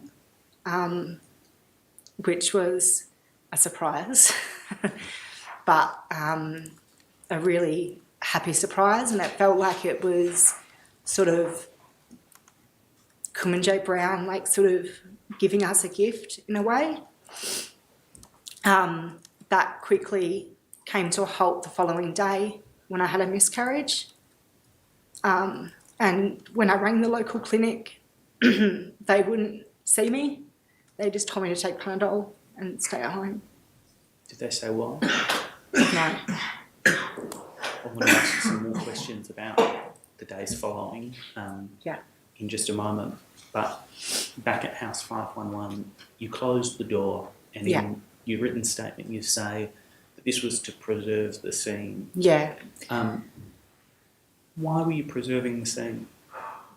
Because once we seen the blood on the mattress and on the floor and the casing of the bullets, we knew that essentially a crime scene should have commenced right then and there. And it hadn't. It wasn't closed off. The door was wide open when we went there, which was quite concerning, just in the sense of just not only community members going inside the house, but there's camp dogs everywhere. So, like, that could have sort of, I don't know, the evidence could have been destroyed. So out of respect for Kumanjayi Walker, we closed it up so we could find our answers and so everything could remain intact to the best of our abilities. Which members of family were with you at House 511? So it was a lot of the Brown family. So Max's mum, Joyce, Jean Brown was there. I remember Derek was there because he's the one that told everyone to stay outside the house, and he was the one that closed up the house. I missed who that was. Derek Williams. There was a lot of other family there. There was a lot of Browns. There was, a lot of Williams. How were the other family members reacting to what they were seeing at the house, the blood, the drag marks? So there was like anger. Then there was like a mixture of like grief and wailing and yelling and people not knowing how to process that. So people throwing themselves to the ground, people like hitting themselves with rocks, and just overwhelmed feeling of just grief and anger mixed into just not knowing how to emotionally express it. Was there a sense amongst the family members of what had happened and how Kumanjayi was at that point? There was lots of stories going by. There was some family members that were present during the shooting and trying to navigate some of the rumour-based stories to the truthful stories was very difficult. We were told that he was shot with a shotgun, and then we were told that it was a rifle, and so there was just so much information that was getting passed around that no one really knew what actually happens. We were told that he was shot 4 times, and then we were told that he was shot once, and then we were told he was shot in the leg and then the head, and then so there was just so many stories, and trying to filter through that and also stay positive that he was getting medical treatment was hard. What, if anything, did the family know about whether he was alive or dead at that We didn't point? know anything. When you say hoping that he was getting medical treatment, had anything been said about that? No. So first instinct was to go to the clinic, but I think everyone sort of remembered the clinic wasn't open. So it was, okay, well, let's find our answers and let's go to the police station. I knew deep down, seeing the drag marks myself, that it wasn't good. Because they were very heavy, embedded into the ground. There was no struggle there. There was nothing. So deep down, I had already known that it was going to go south in terms of his health with it. And then everyone started jumping into their vehicles or walking down to the police station to just try and get some sort of answer to what had happened. When did you arrive at the police station? I don't really know what time, but I believe it was around sort of 7:30, 8 o'clock ish. It was shortly after we left the Red House. I stayed back at the police station with a lot of the kids in community to try and sort of protect them. And then the men were more closer to the police station door, and the women were a little bit sort of set back there. So I positioned myself at the safe house across the road from the police station. The safe house is about 20 to 50 metres down the road, very high Fences. in Yeah. the corner. Yeah. Okay. But you could see the front of the police station Yes. from there? And Yeah. what could you see happening? So I could see Warren Williams and Derek Williams up at the doors trying to get answers. Max, my partner, was there as well. And Max came back and forth to let me know what was happening at the front. So he was passing on messages and everything to what information that they had, which was pretty much nothing. And then there was a couple of WIDAC workers there as well at the time. They were more closer. So I believe Ash, who was the operations manager at the time, he was more towards the police station doors. And then some other WIDAC staff members was towards the gate area of the parking lot of the police station, trying to communicate with the officers there. What was the general emotional state of those outside the police station? It was very calm, peaceful. There was wailing. There was just people trying to get answers or trying to send someone in with Kumanjayi. So he did have family there. When you say that people were trying to do that, what did you see or hear people doing? So they were just trying to knock on the police station door, use the button, The intercom? the intercom button, and just requesting that they send in an elder or a family member to sit with Kumanjayi. Could you hear that from where you were? Or was So it that was coming what back? was passed on to me by Max coming back, that they were trying to get someone in there to sit with him. Now, during this period, did you see anyone throw anything at the police station? No. Did you see any of the police officers within the police station engaging with people outside? No. The only time that I seen any sort of officer was when one walked past the glass doors of the inner section of the police station, and so you could see that from where I was standing, but no one actually came to the doors. Now, during this period, were you doing anything with your telephone? No. Do you know what the app Flight Aware is? Oh, yeah. Yeah. Do you want to tell us something about that? So in community, you get really bored, and you hear the planes come in and out all the time. So you can go on Flight Aware and see what planes are coming in and out. So I utilised that web page when I got back to Joyce's house with the kids while I was waiting for answers to see if the Royal Flying Doctor Service was coming in. Roughly what time was this? So this was roughly around 8:30, 9 o'clock, I believe. Okay. So Back this when is I after you were at the police station? after when I went to the police station, yeah. So you would have been at the police station for about half an hour to an hour? Yeah, Okay. yeah. I wasn't there long because I took the kids back to Joyce's so they could be a little bit shielded from it. So let's go back to Joyce's house. You're on Flight Aware. You're looking out for Royal Flying Doctor Service planes. Yeah, Why were you doing that? to see if someone was coming in to help Kumanjayi, essentially. I knew that there was no clinic staff from my previous conversation with Jackson. And then Samara was ringing me regularly with updates of what was happening at the police station. And by that point, they had gotten word that they were sending a medical team over from Yullamu, which is another community about 45 kilometres out of Yullamu. So they were waiting on them. And then I took it upon myself to check Flight Aware.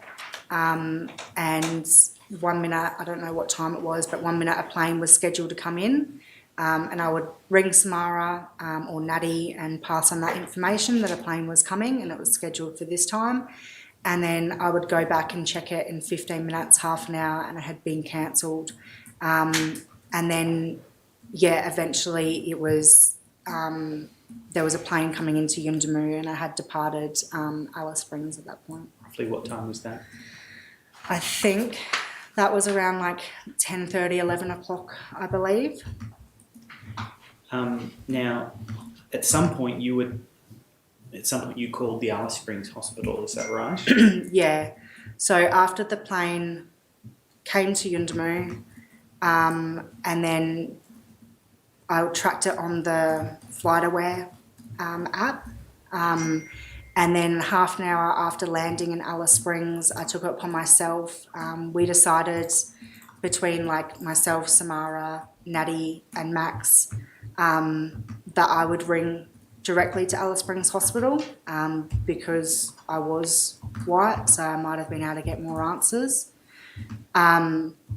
So I rang the switchboard and they directed me over to the emergency department, and I spoke to a nurse, I don't know what her name was, and I asked her how Kumanjayi Walker was, obviously using his first name, and she just replied that they're working on him and they didn't have any more answers for me, and pretty much hung up. But the impression you got was that they were working on him at the Alice Springs Hospital. Yes. Yeah. Can you remember anything else about the conversation? No, it was very quick, and it just gave us that little bit of hope that he reached Alice Springs. I want to ask you some questions about what followed. Yeah. You've told her something very private about your life on the 10th of November. Yeah. Did you connect that experience with the events of the 9th? Yes. Why was that? When we woke up at 7:30 in the morning and we didn't have any answers going to bed that night, we immediately woke up to hearing the wailing and hearing the crying and hearing the emotional state of everyone in community. And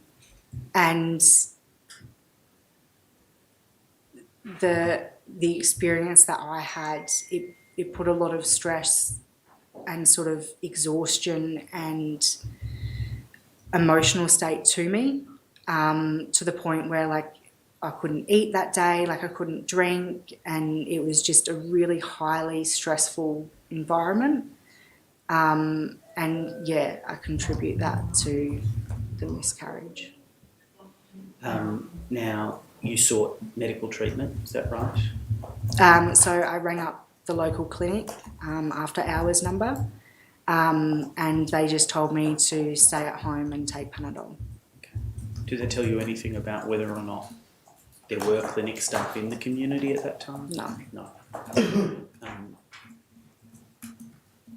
What was the general response from the community on the 10th? It was a lot of grief. It was a lot of unknown. A lot of people didn't know still to that point how many times Kumanjayi was shot, what had actually happened, when he passed away. They didn't have any of that information. Everyone figured that by that point Kumanjayi passed away in Alice Springs Hospital, so everyone was under the belief that he was there. It wasn't until Samara and Natty actually went to the police station and spoke to a couple of officers there, and they got information that in fact Kumanjayi was there all night and he had been drove out of community that morning on the 10th. Now the community does know a considerable amount more today than it did on the 10th of November, but do you think that grief has been resolved? No. What do you think's needed to at least attempt to address some of that persisting grief?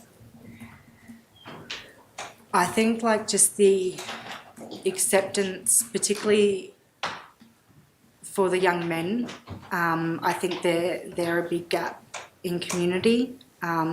Sometimes they're not willing to express their emotion, or sometimes they don't know how to express their emotion. So they've kind of just bottled it up inside and they just sort of push it down. I don't know what would help it. I don't know if there is anything that would help it. It's one of those things where, it's hard to actually know what would help anyone going through that. Well, you know that the issue is there. Yeah. You want to those are my questions? Can I just ask one question? It was agreed between you, Samara, and Max that you should ring the hospital because you're white and you might get more answers. Are you able to explain that belief or the experiences that lead to that belief? So in my experience, like working within like community, a lot of the time if someone needs answers, if someone's been flown out to Alice Springs Hospital or to Adelaide Hospital, they get very limited information if they ring themselves, or there's that sort of barrier between sort of languages and stuff like that. And you tend, if I get on the phone to the hospitals or the clinic staff, then I'm more inclined to get a little bit more information of what has occurred.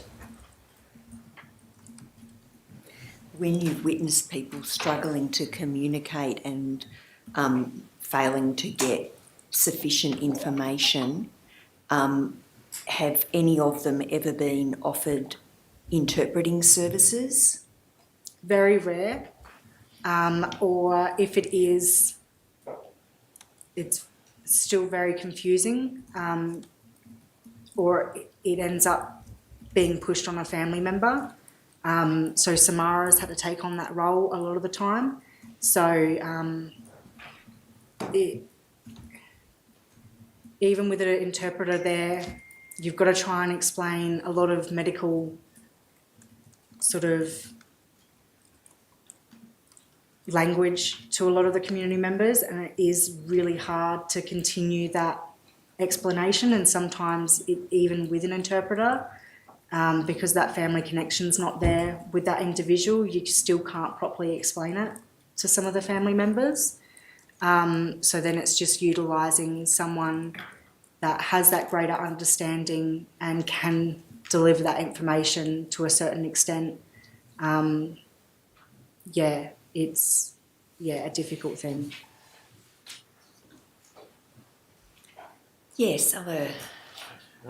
Ms Shanks, my name is Daniel Gorry, that's G-O-R-R-Y, and I'm appearing for the Marja. Yeah. I'd first like to ask you some questions about your transition moving from Adelaide to Yunnamoo. Yeah. You've obviously given some evidence this morning about how, well, it was first Woollowra, then Yunnamoo. Yeah. There was quite a lot of culture shock and homesickness, and the old ladies and the strength of the community really helped you navigate that. Yeah. Were there any other things that you were helped through in that transitional period when you first got to community? Waidak back in the day, the management team at Waidak was very strong, and they always made every single staff member feel like a part of a family. So you could go to them when you were struggling with homesickness or with those emotional sort of needs. I was really significantly lucky when I first started in Woollowra community. I had a wonderful youth development coordinator, Simon Deers, and I knew that I could send him an email at 11 o'clock at night and he wouldn't feel that that was being like sort of annoying on my behalf or my feelings weren't invalid. He would always support me in my best possible way to overcome them and give me sort of guidance and stuff. Okay. So it wasn't so much the training or systems in place, it was more just those individual people that really guided you. Yeah, yeah. Has it been hard to sort of replicate that with the current staff turnover? Yeah. In the early days when you were working in community and working for WIDAC, did you receive any cultural inductions or trainings? Yeah. So it was within my first month, I was brought over to Yuendamu community to undertake the cultural induction training that WIDAC had, which overall was really good. It was very Yuendamu focused though. I remember sitting in there and the cultural advisors that were delivering the training pulled me aside and said some of the language within this isn't going to be relevant to Woollowra because it is very different community, and even just some of the lingo that is used over in Woollowra isn't some of the terminology that they'll use in Yuendamu. And then you would have the support and guidance in community from cultural authorities there to continue that induction process and to ask questions and not feel silly to ask them. Coming back to WIDAC since then, that's non-existent. Samara and Max has done the best of their abilities to support new staff through that. But unfortunately, what we find is those cultural advisors that we sort of depend on for that are usually the same cultural advisors that every single organisation will depend on, and their schedule itself is very, very busy. So trying to tee down a time for a proper cultural induction is very limited, and it's sad to see that that doesn't happen anymore. Okay, but there's certainly an aspiration on behalf of the organisation to re-implement those formal trainings. Yeah, 100%. One of the biggest things that have been highlighted through all the stakeholder meetings and communication with all the stakeholders is instead of moving towards an individual organisation cultural induction, to broaden it out so it's a community-based induction.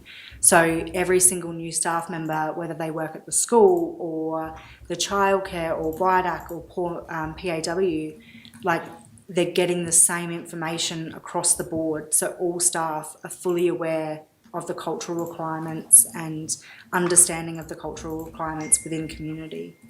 Sure.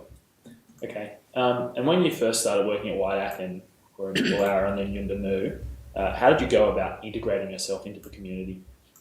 Woollowra, I found it a little bit more easier because it was very small. I made my connections with a lot of the older young people, so the 16 to 25-year-olds. I was lucky as well. I come from a hairdressing background, so I delivered a lot of hairdressing-based workshops, and then in conjunction to that, filtered out with NT Health to deliver like sexual health workshops and stuff like that with the young women. And then working with the other male youth development worker to deliver it to the young men. So I was very lucky in that regard. Having that hairdressing background really gave me a foundation to build a lot of relationships and strong relationships with the young adults. In Yuendamu, moving over there, I didn't. I was travelling. The requirements of that position was I live in Yuendamu, but Monday I spend in the WIDAC office in Yuendamu, and then Tuesday to Friday I'd be out in Yirrupee or I'd be out in Woollowra. So you don't have a home. Mm. Okay, but did you meet your partner when you were in Yuendamu? Or? I did, yeah. So we met each other during one of our monthly team meetings. He was a WIDAC staff member at the time. He was a local Jaru youth development worker. And when he came up from Adelaide, we got talking and we realised that we were both from Adelaide and whatnot. From that point forward, I organised some training and development in Alice Springs, some domestic violence training with Lifeline. So we took key Jaru workers, myself and Jackson, who was the team leader of the Yuendamu Youth Program at the time, to Alice Springs, and that included with Max, my partner. Okay. I think it's fair to say that the integration you've had into the Walker communities you've worked in has definitely made your experience working in community more worthwhile. Yeah, 100%. Okay. Did you participate in any Walker classes? No. Right. Is that being discussed now or potentially being? There's always Walbury classes, but as a youth worker, it's usually at the worst time possible. So it's either really early in the morning, and then you're working late at night, the night before, or it's at the time of program delivery at night time. Okay. This inquest has heard a bit of evidence about a perceived hesitancy or a barrier for some cardio service providers to integrate quite fully into the community. Why do you think there is that sort of barrier in place? Sometimes it's fear of what they have read and the sort of Chinese whispers that sort of get passed around. So sometimes people are a little bit more like hesitant. It does take a while to really immerse yourself into community and to feel a part of community. Even when I was in Malaura, no one used my name up until exactly my 6-month period. And I was ready to leave because I was like, well, no one even knows my name. Like, there's no point me being here. And a lot of people do take that and they leave before actually experiencing that welcomingness in community. And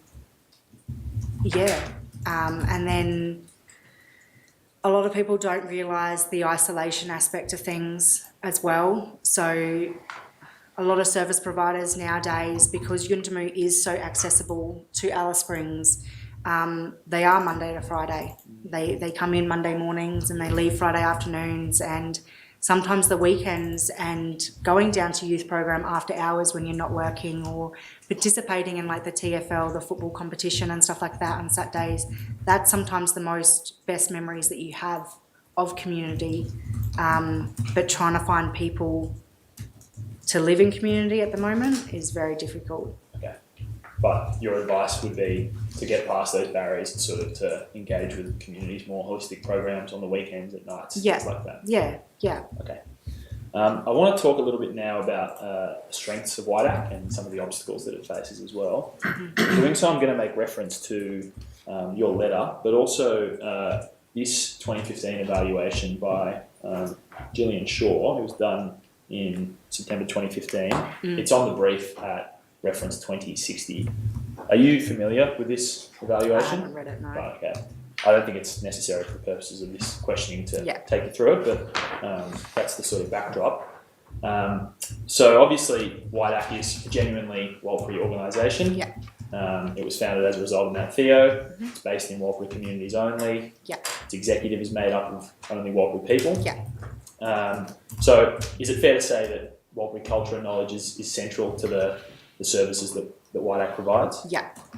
Okay. And do you think that the fact that WIDAC was born out of Mount Theo, which is an organically Walbury created organisation or initiative, do you think that's helped to sort of build the credibility of the organisation in the eyes of the community? Yeah, 100%. Okay. So your letter to the court also mentioned the Children and Families Intensive Support Program, and you spoke a little bit about this before. Yeah. I just wanted to drill into that a little bit. So you mentioned that obviously the criteria is very limited and it's sort of really for the most vulnerable. Yeah. How many kids and families can be taken on by this program at any given time? I'm not too sure of that answer because that's one of the only programs that I don't oversee. So Rustus works with, I got his case list last week to compile it to see if it's the same names for our youth program one. And I believe there's roughly 16 names on that list. But without more staff on the ground, he's limited in taking on any more without overwhelming himself. And it's just him who's running the whole show, or is there sort of other... So we've got local staff. Okay, that's right. So everything that Rustus does as well is working alongside a local staff member. So he won't actually go out and visit a family unless he's already been accepted by that family and have really strong relationships with those young people. He'll always take a local staff member out with him. I wanted to talk a little bit about the JARU program now. Yeah. It's discussed quite a lot in the Shaw report. And as I understand it, the structure in 2015 was something a little bit like this. Young adults were given some responsibility after they sort of get through their youth diversionary program, and then progressively they're given more and more responsibility the more they engage consistently until the point at which they graduate. Yeah. Is that sort of a structure today still? Yeah, that's a structure. Before, back in 2015 to 2018, it worked on sort of a volunteer hobby sort of structure. So there was 3 levels. So you would get someone who's newly turned 16 and they will commence at a level 1. So those would be activities that just trying to get that young person into that space and engage with some sort of activity. And then they would also receive like a purchase order for any of their work that they did within the program. And then what that did was start out that young person on money management and the ability to understand how payments and salaries work and give you that sort of groundwork to work towards full-time employment or casual employment, whatever that individual wants to take. And then as they progress and they do more of the delivery of activities, so they'll transition into a level 2. So they'll be running a cooking workshop with the young kids and whatnot. And then from there, then they would graduate to a level 3 or fully graduate from the Jaru program, which essentially means that they've gained employment or educational options in community. Okay. So it's a similar process, it's just without the purchase orders now. Okay. So right now it's still working towards that level 1, 2 and 3 model. And currently we've got roughly 18 under 25-year-olds, 16 to 25-year-olds that are awaiting on their OCA card and National Police Check to gain employment within WIDAC to become. Some are Jaru youth development workers, some are interested in more of the Jaru infrastructure, some are interested in going to the pool and doing additional support there. So it's a range of different capabilities. Sure.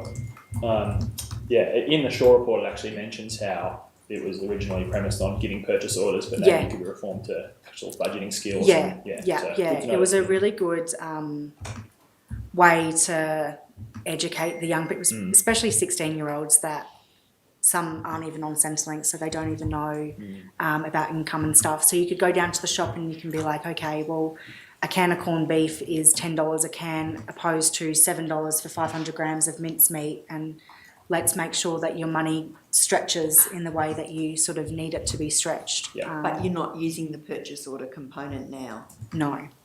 So our funding didn't like it. And due to the super changes in July periods where every single worker needs to pay super, so no matter how many hours that they do, the employer is needed to pay super on their behalf. We've had to eliminate the purchase order system. I won't go over the evidence in the Shaw report about how effective the Jaru program is, but I guess in your words, do you see it as a beneficial program? It is a beneficial program. It needs to, we get a lot of 14, 15-year-olds that really want to engage in the program, and usually you're limited in engaging them.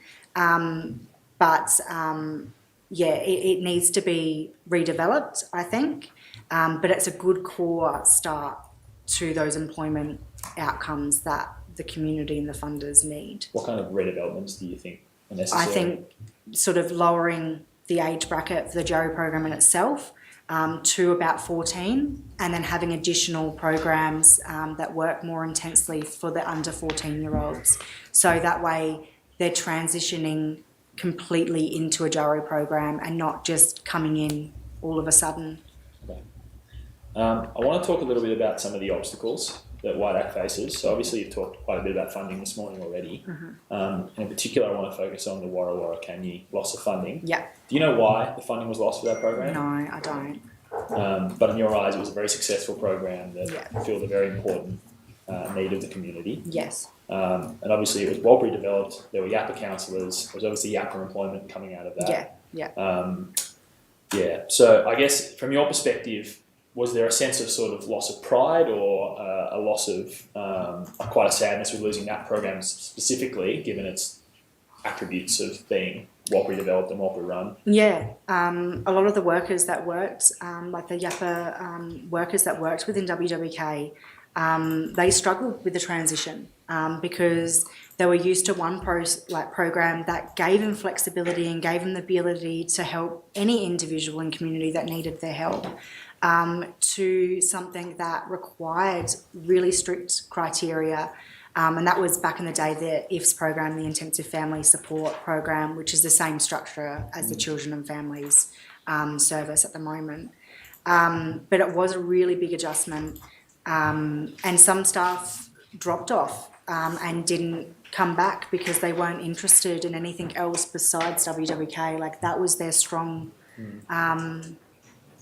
skill set, and without any of that, they weren't interested in working within any department. Organisation. Yeah. So there's a level of disengagement as a result of that loss of funding. Yeah.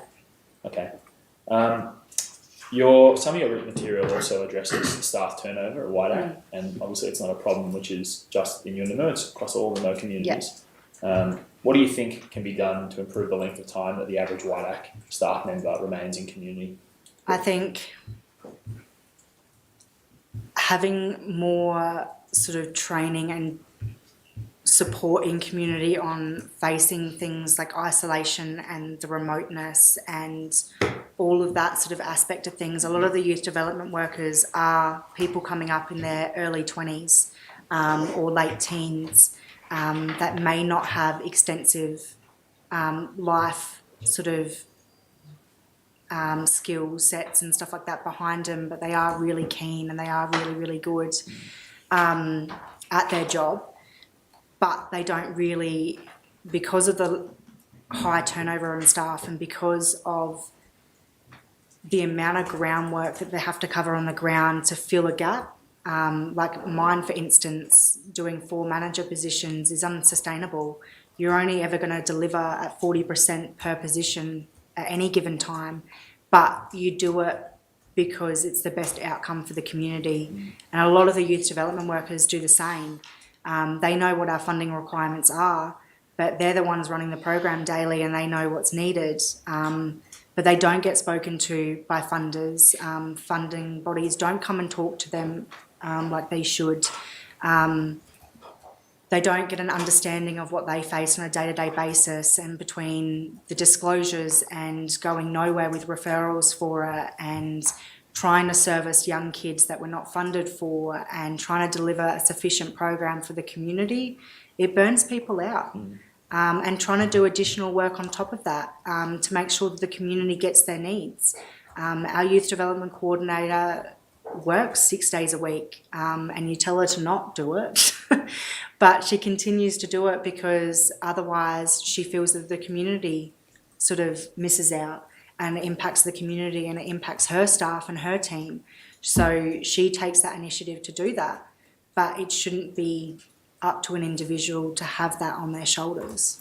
Okay. Can I ask you this? One part of that answer was going nowhere with referrals. So say you've got a disclosure from a young person that would not fit the criteria of the Children and Families team, but would fit the criteria of the WWK team.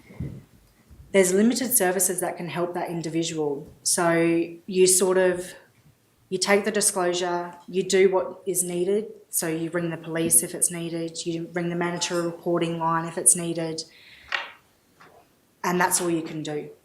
And it leaves you with a gut-wrenching feeling that something's not going to be taken into account, like something's not going to be followed up with. There's no additional services for that young person and their family and community that they need. And you never know the outcome, which is the hard reality of it. Yeah. So I got a sense reading the Shaw report that there was a bit of a tension, I guess, in how WIDAC offers services, because obviously WIDAC is there for the entirety of the WAPRA youth and they're trying to build meaningful relationships for all of them. But at the same time, they're struggling potentially. I want your opinion on that, to provide for those particularly challenging or disaffected youths that may have intellectual disabilities or come from particularly traumatic backgrounds or Yeah. behavioural challenges. Yeah. Do you think there is a bit of a tension there? And Oh, 100%. And it seems to be like the one comment in community constantly is, well, what WIDAC is doing. Like, what is WIDAC doing about the break-ins in community, about, just the antisocial behaviour and the kids walking around at night time, and WIDAC's doing their best of their ability, and every single department is doing their best of their ability, but we're not the problem solver in community, and that seems to be the reoccurring thing. Mount Theo program is a great program. I absolutely love it. I love the history of it. I love what the community has done with it. I love how the community started it. But it's not going to work for every individual, and alternative options need to be explored. And that falls on every single service provider coming up with options and coming up with a plan and a solution for those young people. There is gaps that WIDAC can't fulfil, and that's just because we don't have the specialised skill set behind those sort of requirements that the young people need for behavioural issues. And like every single organisation in community, WIDAC gets hit very hard with the break-ins and with the theft and with the property damage of vehicles and the recall and staff accommodation and the safety aspect of things with that. So WIDAC want the problem solved just as much as every single other organisation. But it always seems to lead back to what is WIDAC doing. Sure. So I suppose if WIDAC was provided more funding, in a way some of those issues would be mitigated or ameliorated, but there's a specific other service gap that needs filling through specialist services and through... Yeah, there needs to be more, I feel, and it leads back to the sort of more of a government input of what can be explored outside of community. Sometimes the best option for a young person is to leave community, is to get out for a little bit and to go explore additional sort of options and stuff like that. Sometimes that's more successful for an individual. Sometimes being on country is more successful. But with the limited services in community and with the fact that a lot of the government agencies aren't based in community, it's more of a, we'll come in for a meeting and then we'll leave. And then there's really none of that communication between the service providers and the people in Alice Springs to hopefully help with finding a solution for a young person. Okay. My last line of questioning might be a bit hard for you to speak about. So obviously you're working as a WIDAC Youth Development Coordinator from 2015 to 2018. Did you encounter Kumanjayi personally through those years? Yes. Okay. And so do you have any memories of how he engaged with WIDAC as a service back then? Between like 2015 to 2016, he was always making a presence at the WIDAC office with his red backpack on. That's how you knew it was Kumanjayi. So he had a really strong relationship with Ash, the outstation coordinator. And he was always a smiling individual.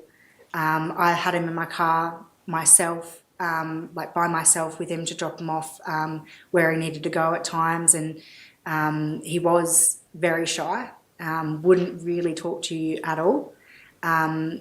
But he always sort of, you noticed him in community with his red backpack, genuinely. His happy presence. Yeah. Okay. Yeah. Well, do you think there were any sort of barriers to his engagement in WIDAC over those years that you perceived? So reading his case notes back from his first engagement with WIDAC up until his passing, you could see a large gap when we lost 2 staff members when they resigned. So you have Beth, who worked within the WWK program, and Kerry Ann, who worked within Mount Theo outstation. We were very, very lucky in the sense that Ash worked closely with Kerry Ann. So when Kerry Ann did eventually leave Waidak, that Ash had already formed those relationships with Kumanjayi, which was a really big positive. But you see it time and time again, a young person will build a connection with a staff member, and that staff member might be within Waidak for several years, and they build up their trust to that particular worker, and when they leave, it leaves a gap. So that young person takes a while to reconnect with someone else, which makes it difficult. Okay. Do you know when Ash resigned? So Ash moved from the outstation coordinator position to the operations manager position within Waidak. I believe it was in 2018, and that's, well, end of 2017, start of 2018. And then that's when Jackson Fitzpatrick took over. He moved up from the team leader in Yuendamu to the outstation coordinator position. And so when Jackson started, even though he was Kumanjayi's caseworker and had a good relationship there, maybe there was a period of time that it took Kumanjayi to actually build that new rapport and that personal connection. 100%, yeah. Okay. And you were referring in your answer just before to Kerry Ann. Is that Kerry Ann Childers? Yeah, that's correct. That's all I have. I have questions. Thank you, you. Ms. Shanks. Thank you, Rana. Any other questions? Miss Moreau? Thank you, Your Honour. Ms Shanks, as you know, I act for your family, the Brown family. I only have a couple of questions about the impact of Kumanjayi's death on your family in the years since. Yeah. And I'm particularly asking for your reflection. Of course, the family has been grieving in that time since, correct? Yes. Your reflection on the significance to that impact of not being able to comfort him in his last moments, not being able to enter the police station. Yeah. And what you spoke about being misled about him potentially being treated and still alive throughout the evening. Can you comment on the impact that those features have had on the family's functioning since then? So the trust in sort of the police really decreased, even just with simple things. Having conversations with my partner's little cousin around the police are bad, the police are evil, like you don't go to the police, you don't talk to the police, and trying to re-establish that she can go to the police if she needs, and she can use the police if she's ever in trouble or danger, or they are a safe place to go to. But it's hard explaining that to a 5-year-old that has gone through such a traumatic event and has witnessed and heard horrific things. And then it sort of transpires to like Max, my partner, he didn't know how to control his grief and anger and frustration with it. He hated going back to Yuendamu, and his job at the time was to travel to Yuendamu for work with Central Land Council as the Ranger Support Officer. And every single community he looked after, which was Largemono, Kalkarinji and Yuendamu, he had to stop into Yuendamu to get to the other communities. He hated that. He didn't want to go back there. We didn't actually visit Kumanjayi's grave until this year. We didn't go there after the funeral. We didn't even know where his grave was at the cemetery.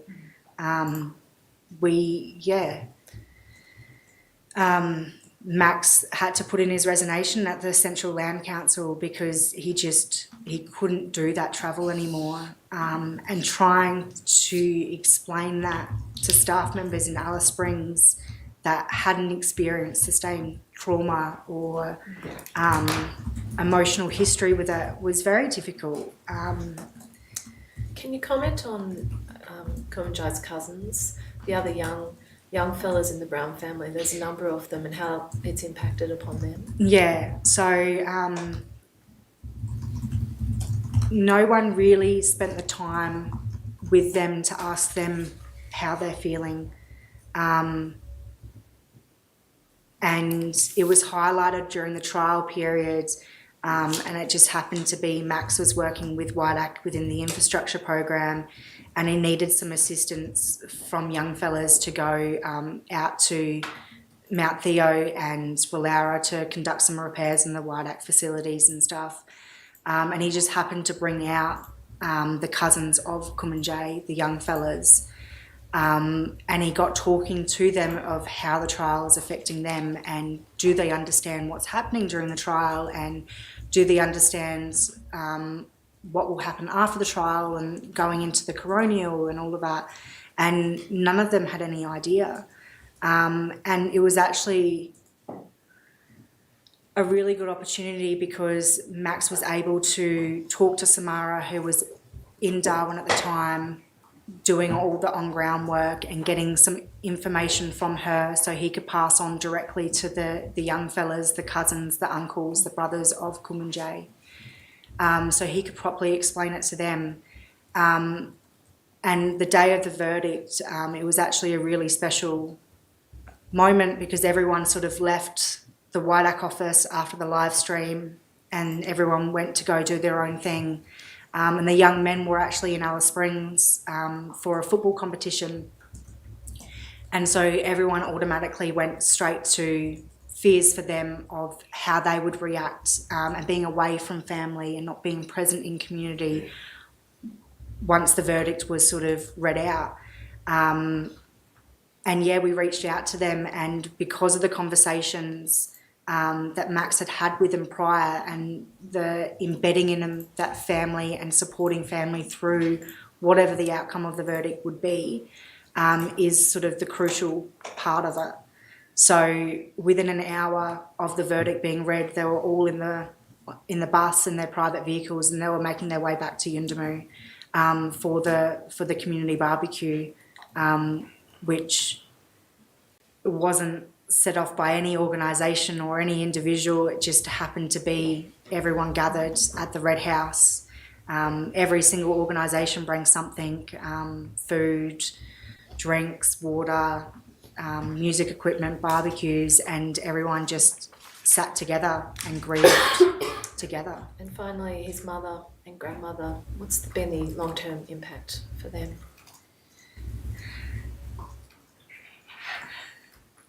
So Leanne's not the same.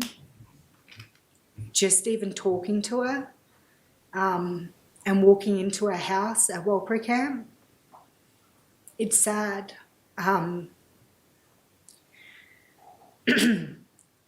She's gone through a lot, and yeah, she's not the same as what she was beforehand, and neither is his grandmother or any family member for that.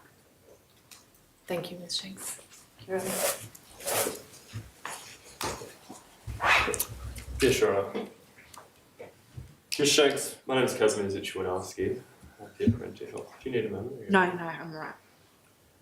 The statement you made for this inquest was made on the 25th of July 2022, some 2.5 years after the events of November 2019. Did you make any notes of the events of November 2019 when they were fresh in your memory? No. So when you describe those events, you're relying on your memory alone? Yeah. You'd accept that your recollection of those events some 2.5 years later might not be completely reliable? Yeah. I want to ask you some questions about the events on 9 November 2019. Yeah. You said that you called the Alice Springs Hospital about half an hour after the plane from Yuendamu arrived at Alice Springs. Do you recall what time you made that call? No. Did you use your own phone to make the call? Yes, I would have. You're not sure? No, I'm not sure. You said you first spoke to the switchboard at the Alice Yeah. Springs Hospital. Did you ask to be transferred to the emergency department? I asked to be transferred. I used Kumanjayi's full name and that he would probably be in the emergency department, so that's where they transferred me. And when you were transferred, you spoke to a nurse in the emergency department? Yeah, I believe so. You believe so? How did you... Why do you believe the person was a nurse? Because I didn't get their full name, but at the beginning, before their full name was nurse. Did you ask the name of the person that you spoke to? They answered their phone with their name. I just didn't recall it. It was a woman that you spoke with? Yes. How did you introduce yourself to this person? I just said that I was a community member. That's what you said? Yeah, I just wanted to find out the status of Kumanjayi. Did you tell them that you were white? No, Is that something you normally tell health staff when you speak to them on the phone? no. If it's to do with work, you usually say that I'm an employee of Whiteac or wherever you work. Do you recall specifically what you asked the nurse? I just asked for status of and used Kumanjayi's full name. What did the nurse say to you? They said that they're working on him, and But, that was it. You recall those exact words? They're Yeah. working on him? And you understood they to mean staff at the Elstone She said Hospital? we, I think. Yeah, we are working on him, and that was it. In your statement, you said that the words used were they. Oh, You're not sure now? yeah, You understood it to mean that she was referring to the staff at the Elstone Hospital? yes. But those words weren't used explicitly. I'm not too sure. You understand that it would have been a breach of privacy for a nurse in the emergency department to discuss the treatment of a patient. How would she with a understand community that? member. Are you asking her if she has that understanding? Do you have that understanding? No, So you're just not aware of. no. We've rang the hospital on many occasions, supporting family members in finding out information. I suggest to you that the Alice Springs Hospital didn't tell you that it was working on Kumanjayi that evening. Do you accept that? No. You also gave some evidence in relation to the closure of the mechanics workshop at Whiteac following the departure of the mechanic. Yeah. Do you know the name of the previous mechanic? So it was Stewie. Is that Marfield. Stuart Marfell? Yeah. And are you aware of why he left the community? No, I wasn't in community at that time when he left. Okay. And you haven't heard anything about why he left the community? No. Nothing further.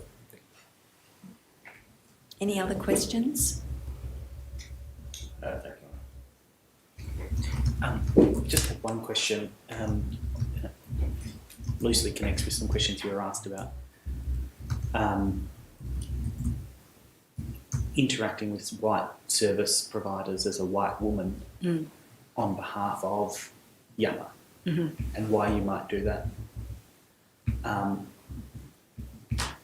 Did you ever observe different treatment of Yapa than Cardia by Cardia service providers Yeah. in Yundamu? Yeah. Yeah. What did that look like when it happened? So sometimes like it's as simple as going to the clinic, and if the clinic is closed for emergencies only, but you need medication, most of the time the community members will go there, and the clinic staff will tell them to go away and come back the next day. Where if I was to go there, I could get my medication. COVID test as well was a big one during COVID times for that. How did that manifest?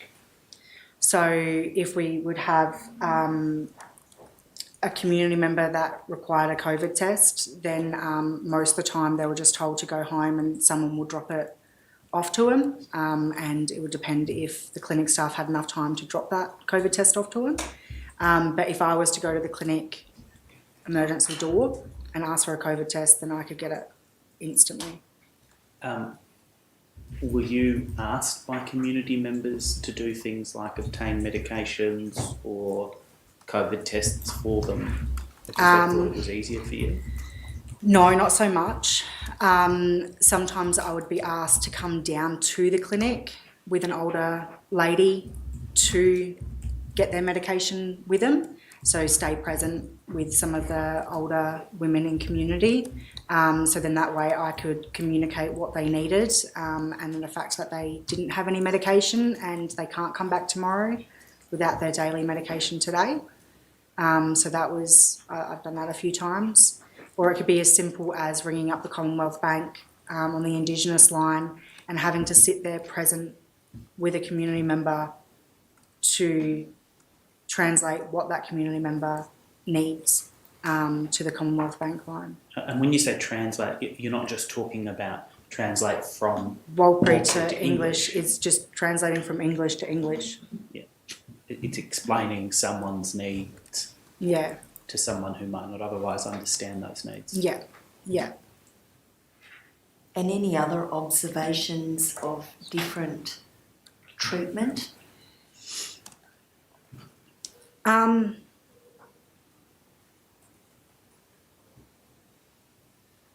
Not that I can recall. off the Here top in of my Alice head. Springs or? Oh, in Alice Springs, most definitely. Alcohol is a prime example.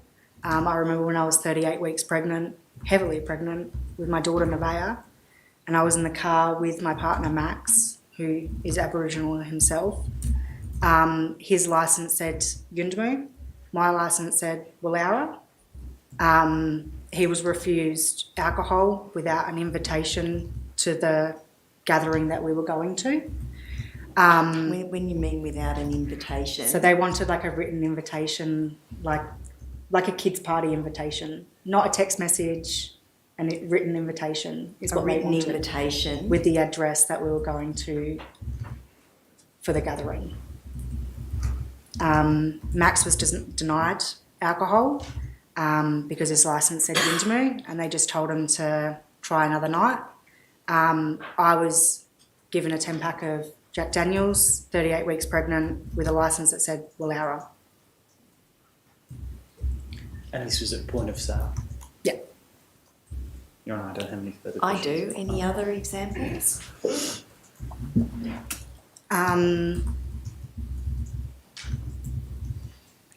Observations in going about your normal business around anywhere, or? So when you're in Coles Complex, and if Max is 2 steps behind me, he'll get followed by security. A prime example was I just had my second child, Noah, and before I had him, I was working at a local school here in Alice Springs that worked really intensely with the disengaged young people in Alice Springs. And I used to work with a group of girls, sisters, and they were quite known to Coles Complex. And I remember during my time at that school, they weren't allowed to go inside the Coles Complex. And I was actually at the checkout at the time with my son Noah and paying for my groceries and stuff, and they seen me and wanted to come up and see the new baby. And the security guards promptly was behind them, telling them to get out and to stop bothering people and being a nuisance to people and trying to steal things. And I explained that I know them, that I'm really close with them, and they were just here to see my little one. They walked out to the car with me, helping me put my shopping in the back of my car, and I had several community members come up to me and ask me if they were trying to steal off of me, and then trying to explain to them that I knew them. Was sad to sort of see the girls go through that.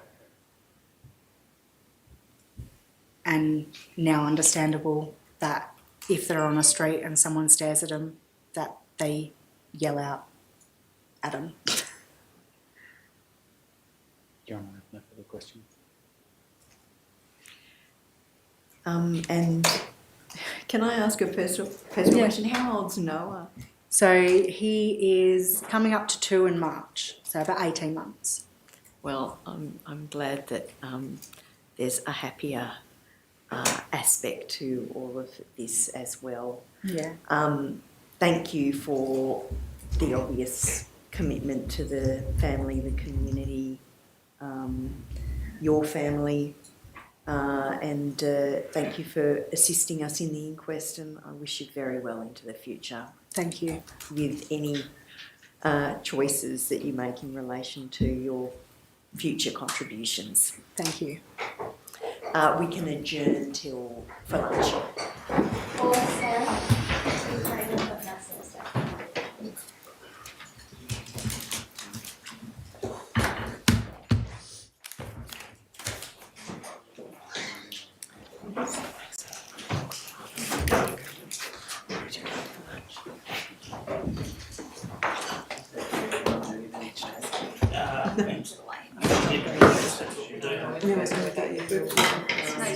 No, because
No, Clifford speaking.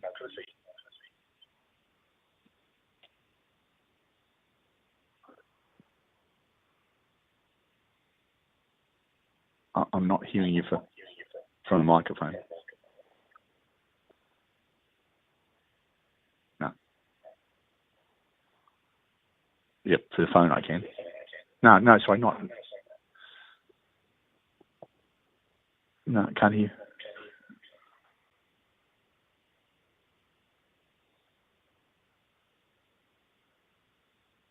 No, there's nothing coming through. I'll see if I can get someone.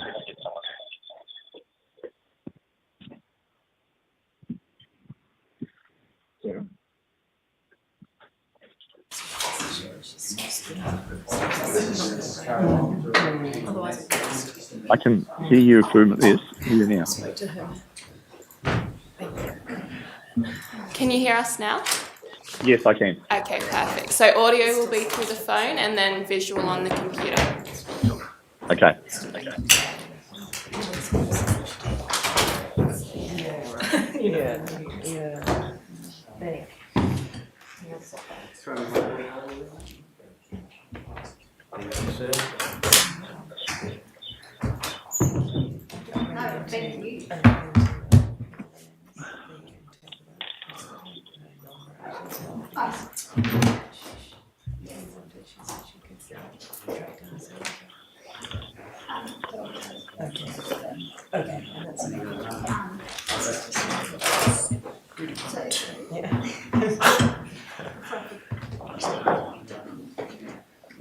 It's mainly the not getting. Oh no! Believe me, that's where my mind went to. You should have seen our rated request though. I bet you've got a nice rated request. With no external windows. It's an atrocity.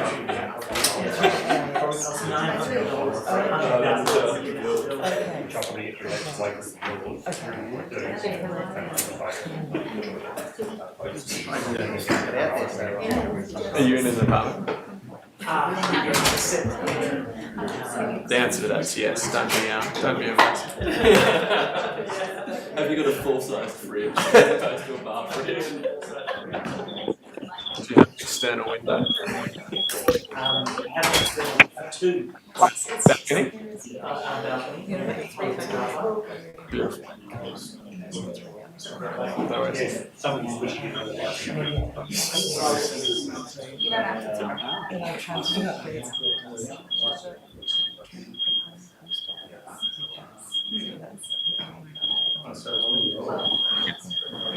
That's a line. Is it a fire alarm? It's coming over to you. He's got his phone too close to the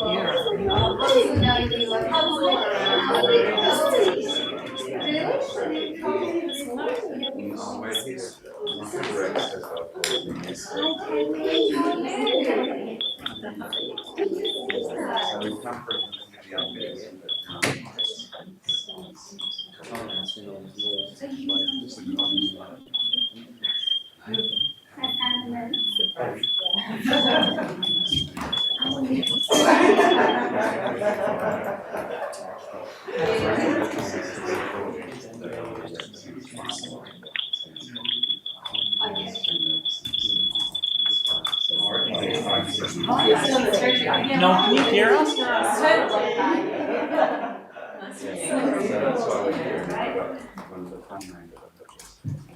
Can you hear us, Noel? Yeah, I can. Have you put your computer on mute? Have I? My microphone's on mute. Yeah. Yeah. I think that might. Do you want me to take it off?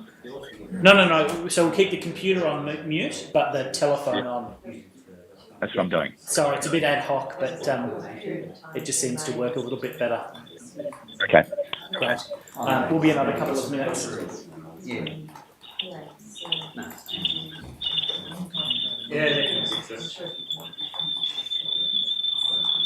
I might just talk to the cook. I might be working for the police station. Yeah.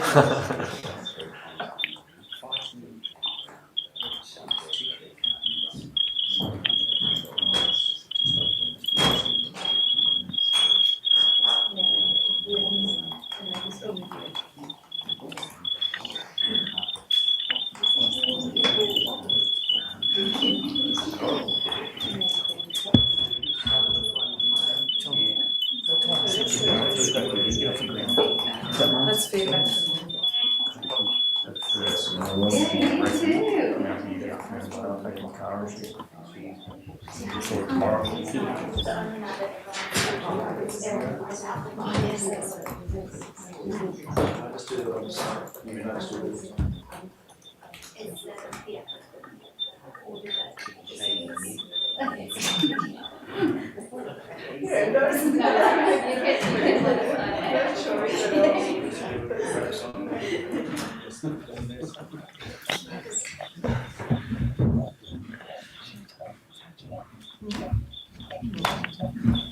Hey, is your microphone on your computer turned off? Yes, it is. Okay. I'll just see if it's from our end.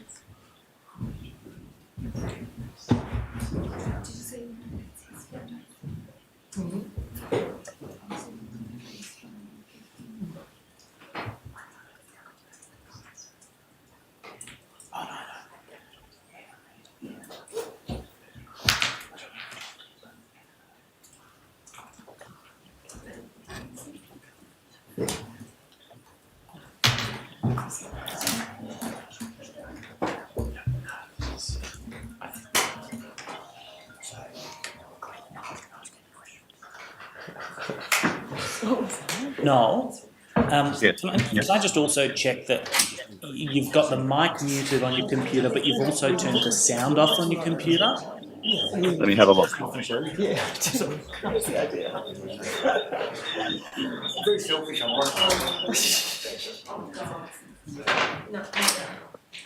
I can do that, but I can't hear you. Can you hear me over the telephone? Over the phone, I can hear. Yeah. I think so. So basically, the setup is we've got visual through the computer and Yes. audio through the telephone. Yes. Yeah. Okay. Fantastic. I think that manages the feedback issue. We can. So you're gonna have to hold it. You're gonna have to. You are welcome to put it on speakerphone if that's easier for you. But if you're happy holding the telephone, I'll try to be as quick as I can. I'll try and put it on the speakerphone. If it doesn't work, then I'll come back this way, right? Okay. If you're going to be an hour, I'll certainly do it the other. Yeah. You look. We'll probably be able. I can't do it now.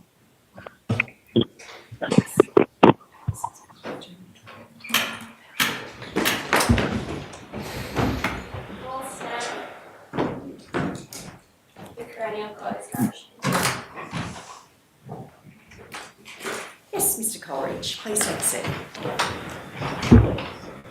Your Honour, the next witness is Mr. Noel Clifford. He's the current interim CEO at WIDAC. He'll appear by AVL to Darwin. Before I call him, I just wanted to say that we're very grateful that he's made himself available on short notice. Yes. I call Noel Clifford. Thank you. Mr. Clifford, again, thank you for making yourself available to give evidence in the inquest.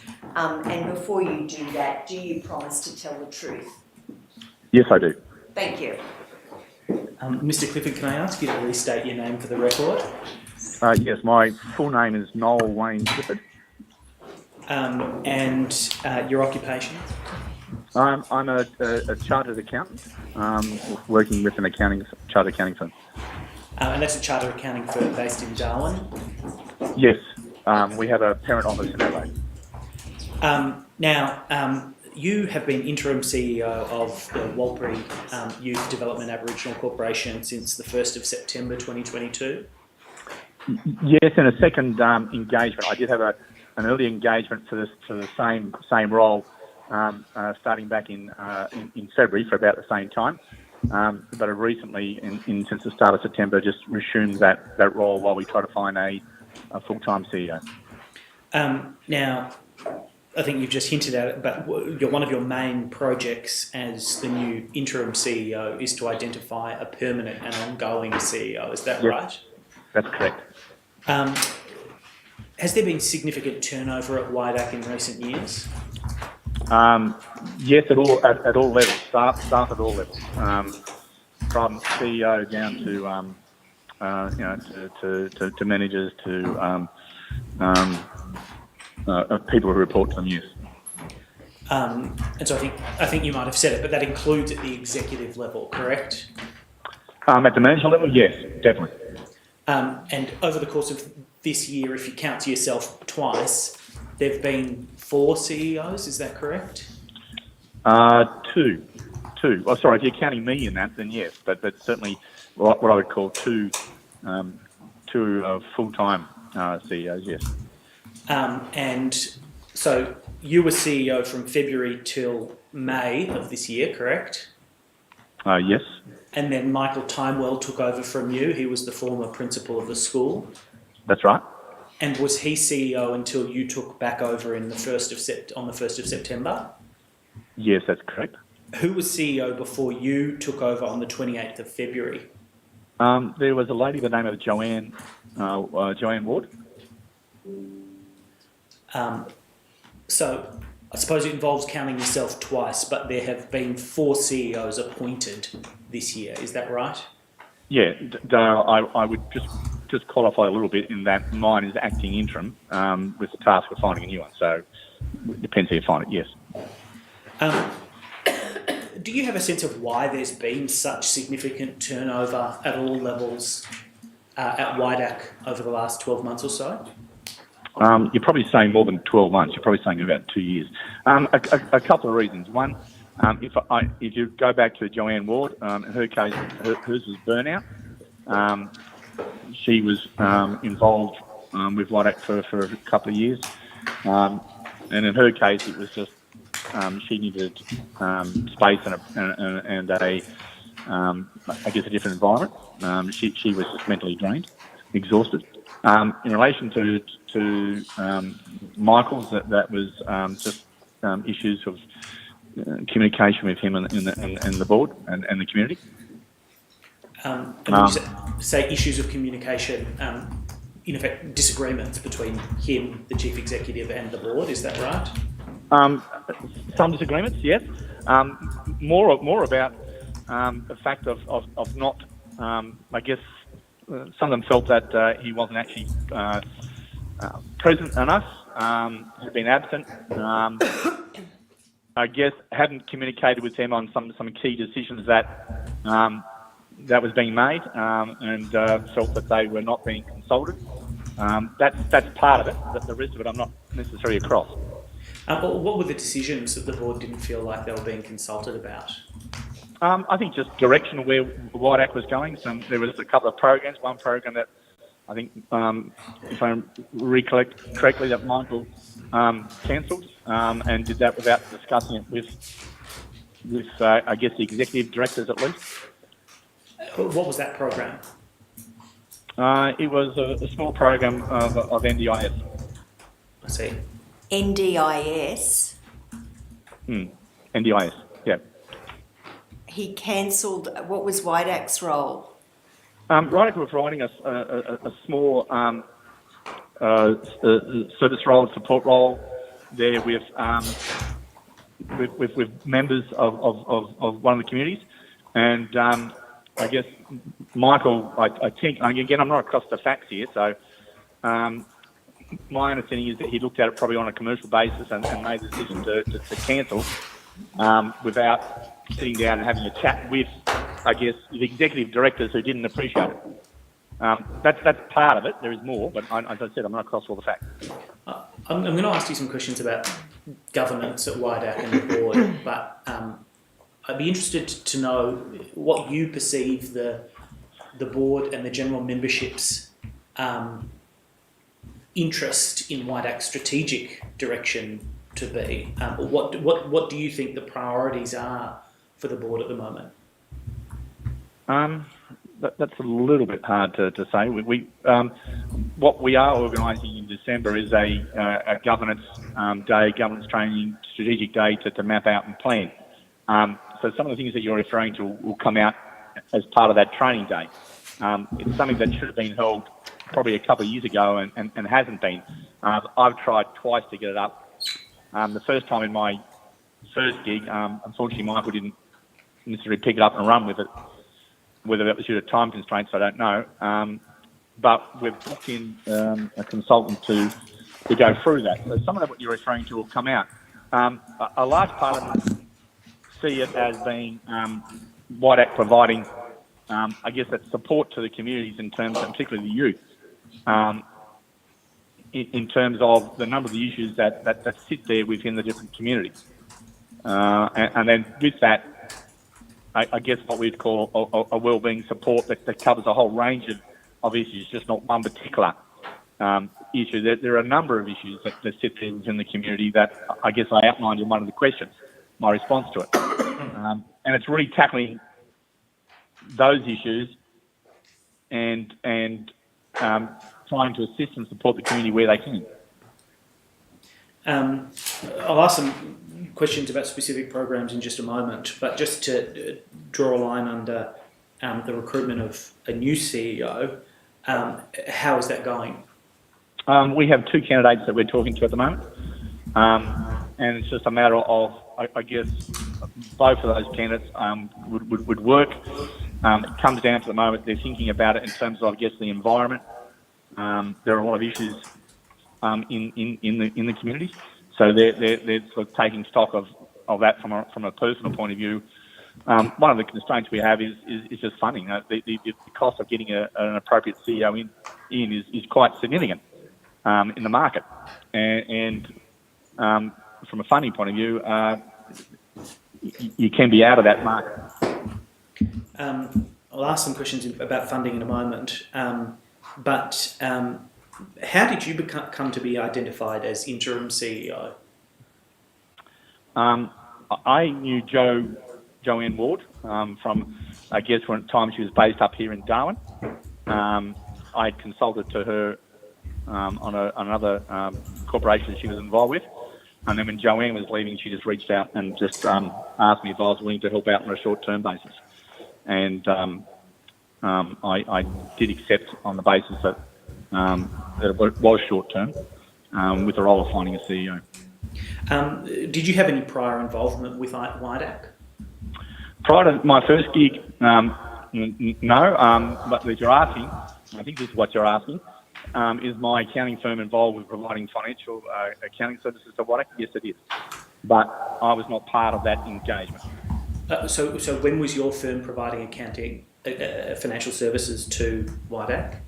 We would have started about the time Joanne Ward went in as CEO. Okay, so roughly 2.5 years ago? I think it's probably about 2.5 years ago, yes. And what was the nature of the financial services that your firm was providing to WIDAC?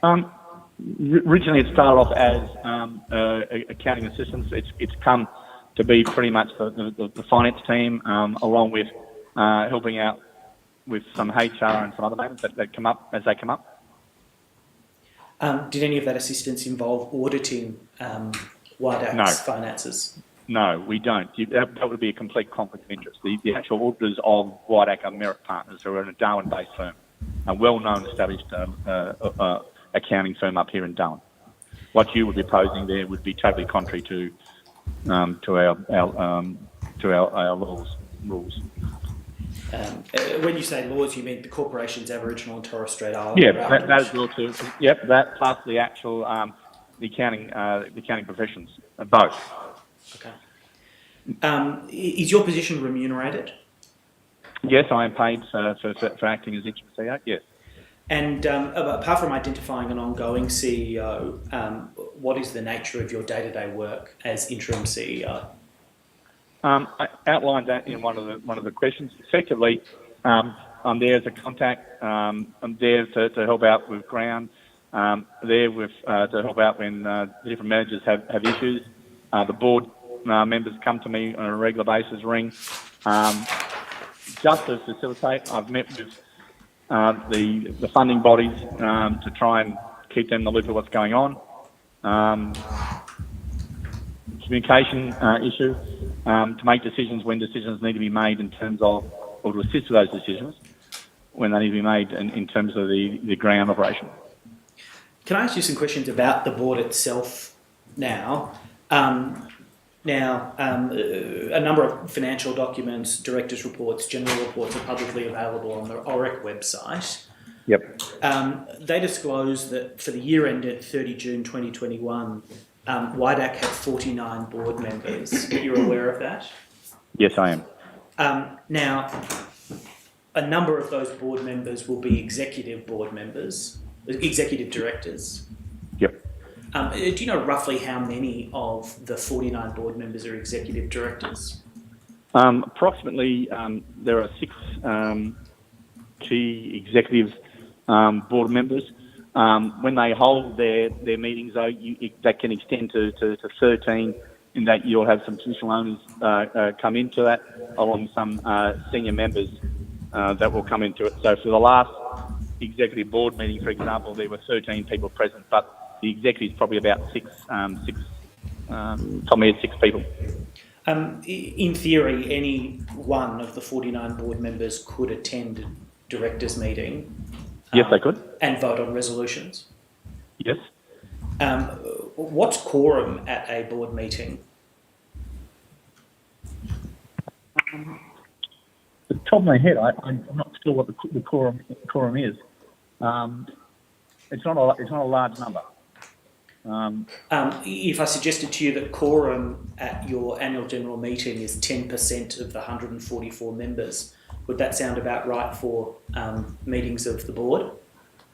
Top of my head, I can't give you that definitive answer. I'd be reluctant to say yes to that, but it's certainly not a very large number. Okay. Why so many directors? I think what they've tried to do is get a certain representation across family lines and also across locations. And when you say location, you're not talking about just Yundamu, you're talking about Wallara, Lajamanu, Nyurupi. Yes, that's I think was the original intent, but I think the stronger one is based on family line. One of the things that we're looking at doing in the governance thing is to change to put up to the directors and the members a change in the rule book to bring that number back down to somewhere around about say 6 to 8 directors with 2 independent directors to come on board. That's being shaped up in the rule book at the moment. That's very interesting to learn. One thing I was going to suggest to you is that, or ask you about, is whether the size of WIDAC's board might be affecting its efficiency. I would think that is the case. I certainly have a view that the size of the board is far too big. When you call board meetings, and they're announced, you get 49 people attending. You get certainly the executive attending and a number of others, but you don't get the 49, and it makes it very hard if you wanted to get everybody together. So one of the things we identified is to have a smaller board governance base, well, along with 2 independent. That'll be up to the directors and members. Mr. Clifford, can you please pick up your phone again? Sorry, it's just not clear enough when it's Okay, sorry. Is that better? Yeah, I'm really sorry that you have to sit there and hold it. I know that's... Okay, my apologies. No, I was happy to try it the other way, but it was not really clear enough. What I might do is put to you some things that have been written about the problems that can arise when corporations are governed by very, very large boards. And you let me know whether this might be WIDAC's experience. It's been suggested that larger boards can inhibit or delay critical decision making. Does that reflect your experience over the last few months? Without a doubt, that can be an issue. Though I think you will find in their case their executive works fairly well and certainly is contactable. So the executive do meet, and I think the executive do constitute a quorum. But I do agree that in principle, I'm not one for big boards, and I think they can certainly inhibit decision making and strategic direction without a doubt. One of the other criticisms of large boards has been that they may be more susceptible to, these aren't my words, but I'll put it this way, there can be issues with attendance or engagement by the majority of the board when a key component of 6 to 12 directors are the only directors who are regularly attending board meetings? But I would see that as being an issue. Yeah, certainly when you call a board meeting of WIDAC, you don't get that full 49 representatives. You get a core group. So even though the goal was to ensure that families and locations were represented, they're really only represented in name only because they're not necessarily playing a role in the decision making. That would be a reasonable comment to make. Yes. Can I say it can move around a little bit? So, for example, just use an example. If I may use an example, the recent CEO interviews, etc., were done by a panel of directors, and that included 2 from Yundamu, 1 from Wallara, and Webber the 4th one came from one of the other communities. So, in it's very important decision making of appointing a CEO, we did have a representative across the communities. However, on another occasion, when there's been something like that, it's been dominated by one community. So it can quite often depend on the circumstances, who's available, what's going on culturally within the different communities has a significant impact. Along with violence too. So as I understand your answer, look, there are some changes to the people who attend from meeting to meeting. Yes. But is it fair to say there are some regular faces who attend much more than others? Yes, that would be fair to say. Yes, there is a core executive that attend on a regular basis, definitely. Does that core executive tend to be from one or a couple of particular family groups? Certainly from a couple of family groups, yes. And do they tend to be family groups whose family members are also employed in significant positions within WIDAC? I think if you go across, it's just not one particular family that's employed in certain positions. I think there are a few. So, but yes, there is certainly elements of people from different positions coming out of a couple of families. Yes. Which brings me to the last problem that's been identified by corporate analysts in big boards, which is that they give rise to a risk that cliques or factions can develop which advance the interests of some but not all members of the community a corporation is designed to serve. That's one that's very difficult to necessarily answer how you may think, because there are differences in culture and differences in how that's applied in an Aboriginal corporation versus a company listed on the stock exchange. So there are different sort of I guess community rules that operate that way. But certainly in terms of the executive, it covers just not one particular family. It does cover across a couple of different, a number of different groups. A lot of it's to do with location, where they're based, has a significant impact, and also I guess comes down to the traditional owners. Who are the traditional owners and the key traditional owners? It's not a simple answer. It's a very complex answer, very complex situation. Are directors remunerated? Directors remunerated. Directors, in terms of where some are employees, yes, they are paid for their work cultural services. Are they paid for being a director? No. How is remuneration? I know that there are a number of ways of remunerating directors, by director service agreement, other benefits, equity. How are directors who perform work for WIDAC as directors remunerated? Well, as I just said, there's no director fees per se. So if and there are some of the directors, not all of them, but there are a number of directors who are employees or work on programs. They'll get paid according to the work agreement that's drawn up with them, and in terms of the hours based on timesheets that are submitted. So if there are members of the 49 director board who aren't engaging, they would not be remunerated by WIDAC? Not to my knowledge. Would they receive any other benefits?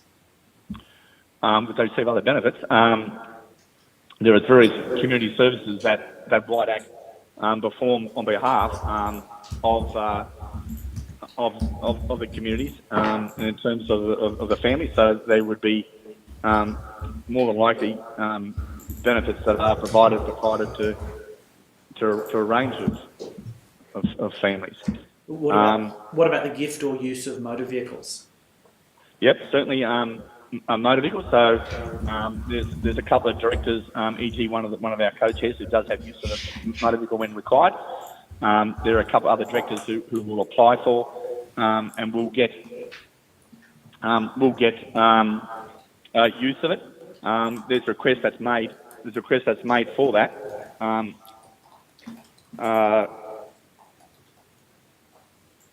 And that goes through authorisation. Would there be and the other thing too, I think the co-chairs may get an allowance for being co-chairs, but they would be the only two. And you're going to ask me how much the allowance is, and I'm sorry, I don't know how much that allowance is. But from memory, the co-chairs do get an allowance. Would you have a general sense of what it costs to manage the board, in both in allowances? Not much. Not much. Okay. It's not much. The cost of the board. I mean, we would pay for. I guess if there's a board meeting, we would pay for things to have to food, to host, to cater for that board meeting, and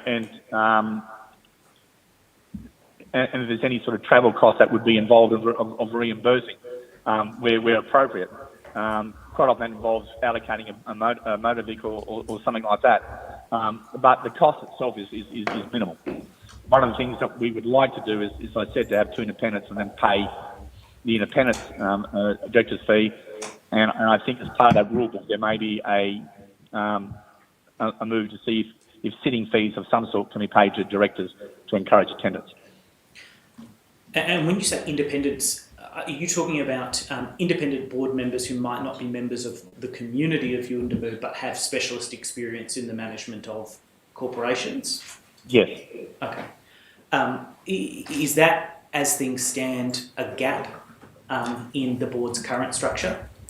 I would think so. It's my view anyway, just from outside. I always believed, from my experience of observing Aboriginal corporations, that there's significant benefit that can be attained by trying to attract some professional independent directors to the board. Those corporations where I see have that in place, I think from a governance point of view, probably perform stronger. They can certainly bring their expertise into play from other sources, which does assist. But to do that, you've got to pay a director fee. And certainly WIDAC's current rule book doesn't allow that, and doesn't allow independence or even sitting fees to be paid. You've spoken a little bit about some amendments to the guidebook or constitution. One of them was decreasing the number of board members. Another was allowing for independent board members. What kind of time frame are we talking here? Is there a proposal to vote on these this year? Or? So if, we're looking at running our governance training day, which is the first of a couple of workshops, on the 15th of December, in which case the proposed, what are alternative rules, from their word, and proposed changes would be submitted as part of that day to the directors in attendance. Once that's had their consent, and I stress that it has to have their consent, then the intention would be taken to a special meeting of members for members to to consider and to accept. And then the third stage of that process, if that was to take place, that approval, will be then to take it to ORIC for ORIC's approval for it to be adopted. I want to ask you some questions about funding now. In the Director's Report for 2021, I apologise, the Financial Report for 2021, the total operating revenue for WIDAC is listed as a touch over $10.5 million per annum. And it's been relatively consistent for the last couple of years of the reports. First, you'd accept that's a significant sum of money. Sorry, I don't understand. Is it $10 million? Yes, it's a large amount of money. Perhaps just to put it in contrast, NARJA provides legal services to the entirety of the Northern Territory at around about $23 million per annum, which is a bit over twice WIDAC's funding.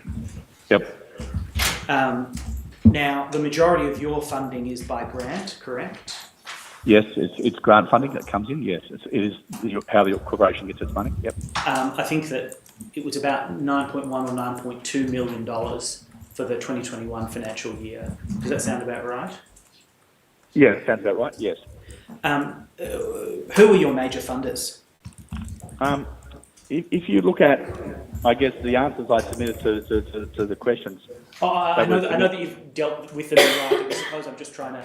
I can do it this way. Your major funders are the NIAA, GMAC, and the Northern Territory Government. Is that correct? That's correct. Yep. Now, is your funding by contract and earmarked towards particular projects, or is it more flexible? How much control does WIDAC have over how it spends the money that it receives from those bodies? The programs are very controlled as to what you can do in terms of the outcome. So the actual the funding is linked to budgets and how the money can be utilised. One of the issues that's been identified by one of your employees, Ms. Brooke Shanks, is that much of the funding is earmarked for use for a particular cohort of young people in Yuendumu, people who are between 16 and 25 years of age. Yes. And much of that funding seems to be dedicated to assisting those individuals to be job ready. Would you agree?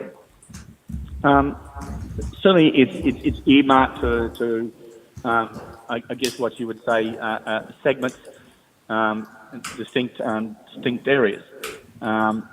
It's not necessarily aimed at making them job ready. There's a wellbeing component to that as well too. But job ready is certainly a large part, but it takes on a wellbeing component as well too. Now, the issue seems to be that, at least in Ms. Shank's view, and I take it in yours from the email you provided, that the need of a community like Yuendumu is for the support of much younger children between the ages of something like 8 and 14 or 15 years old. Would you agree? Yep. Can you tell Her Honour something about why those funding arrangements don't seem to dovetail with the need that presents in Yuendumu?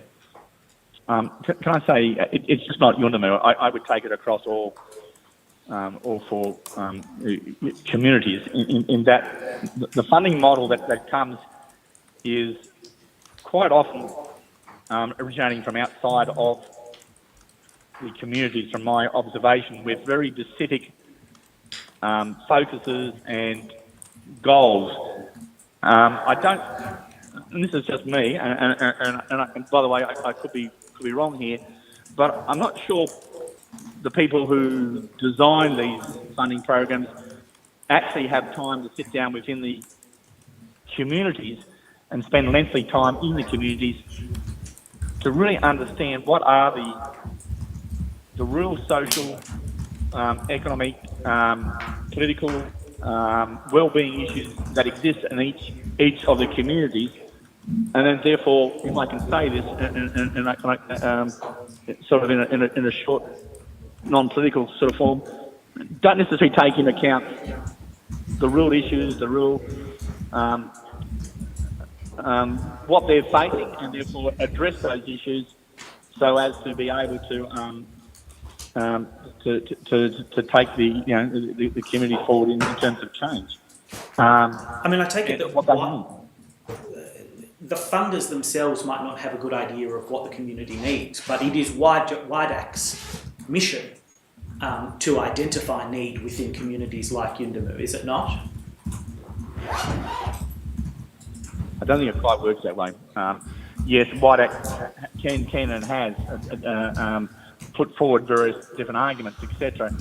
But it comes down to what are the objectives within a wider area outside of WIDAC, and it's those areas which get the money and get funded, and you have to apply that particular program / KPIs to what you're trying to implement, but they don't necessarily dovetail, in my view, as to what should be there. What kind of advocacy does WIDAC do with the funders to correct what might be mistaken views about communities' need? Yeah, I think certainly in the last probably couple of years, there's been a bit of a limbo there. In that should be the role of the CEO with the board. And if you haven't had a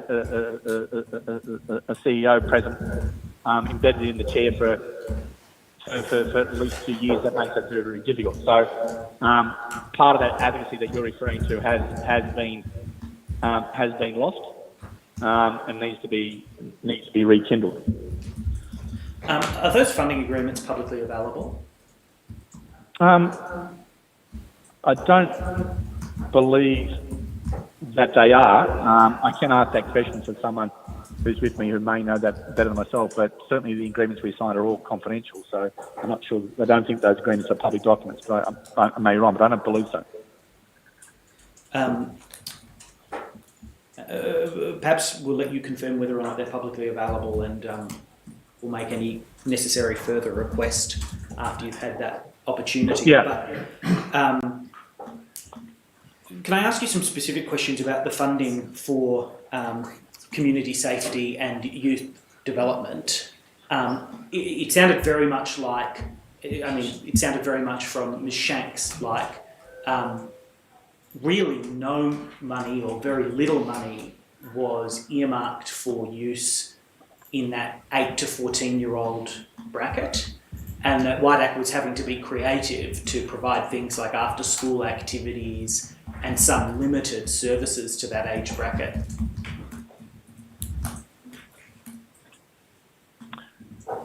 That's not something that I'm across. So I'd be reluctant to make comment on that one. I'm sorry. Does WIDAC hold financial documents that might show in a more detailed way how money is being spent on individual programs? Yes, it does. So there are job cost reports for every program that WIDAC runs, and detailed job costs. So yes, they certainly are available. And equally, does WIDAC hold documents that identify what services are provided in particular locations at particular times? Yes, it does. And would that identify, for example, if we're talking about the youth diversion program, how many people were assisted by WIDAC with youth diversion in a particular year? There certainly will be data that could be collated to do that, and there's certainly reports that would give you the numbers of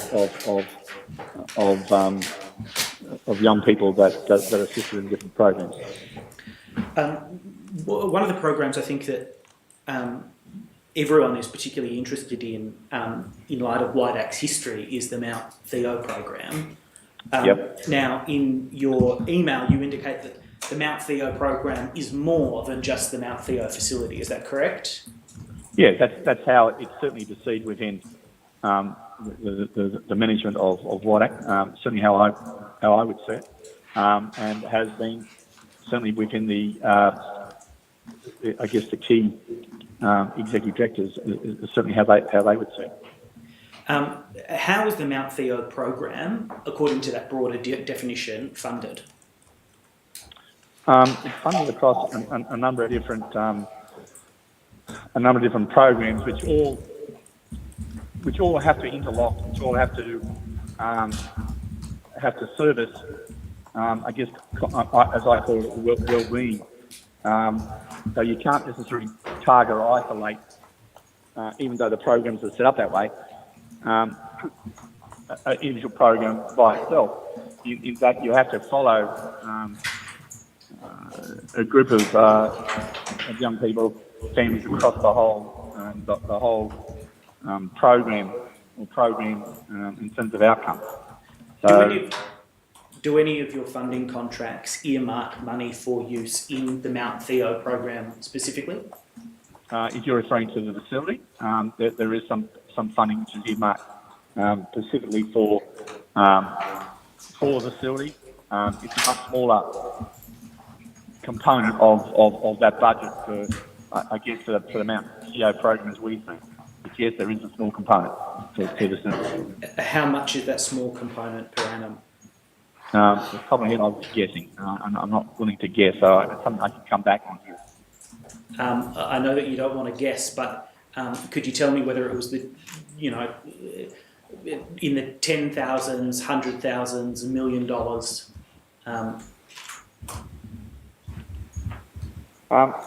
Look, this is a complete guess.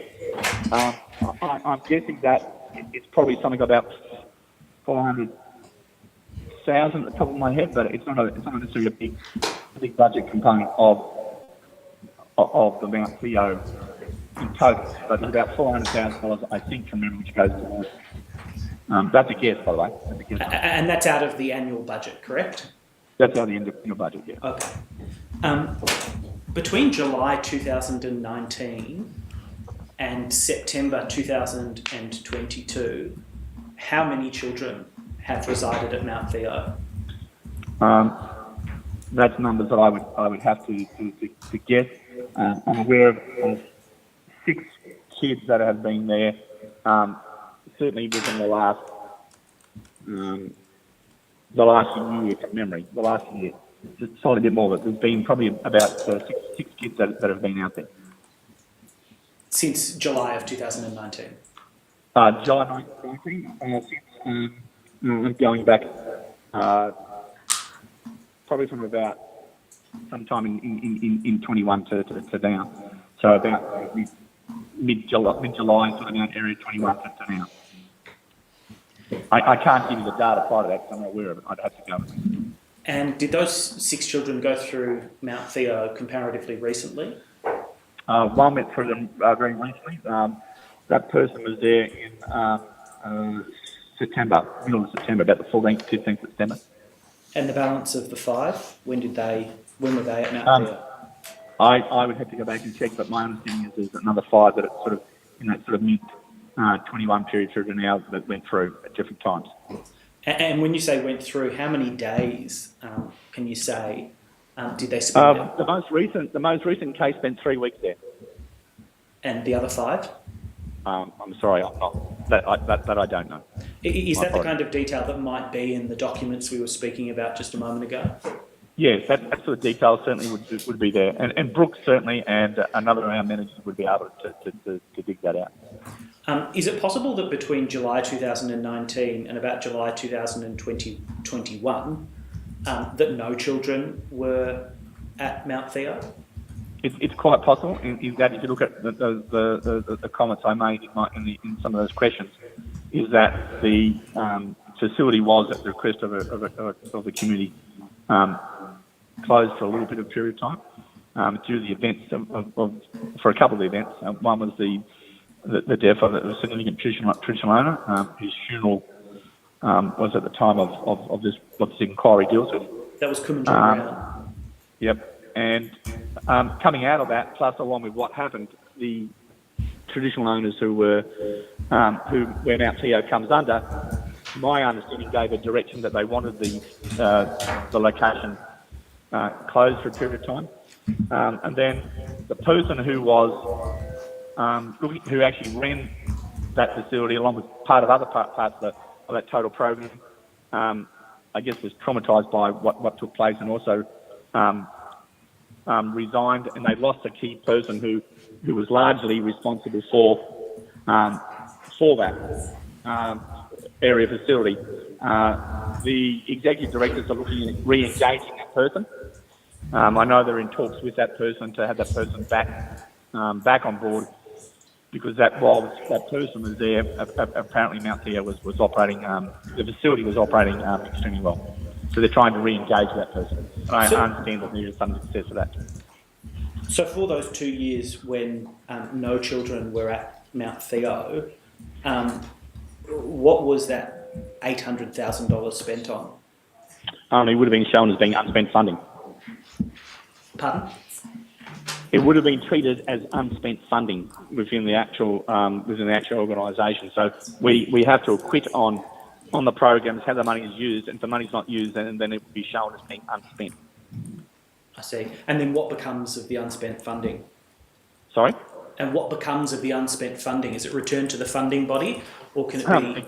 It comes down to what the funding body wants. In some cases, it's returned, so there has been return of money. In other cases, it's been allowed to carry forward until such point in time as I guess, the facilities and the program have been up and running. Appreciating that your involvement with WIDAC has been relatively limited and relatively recent, I wonder whether you could provide any insights to Her Honour on what you think might improve the effectiveness of WIDAC services in Yuendamu, whether it be funding, whether it be governance. Okay, well, can I start in a couple of areas, Your Honour, if I'm allowed to? Yes. Firstly, we've been talking about Mount Theo, and the unfortunate thing is Mount Theo is seen as a location, a facility. So let's deal with that part first. I had a trip to Mount Theo, visit there not so long ago.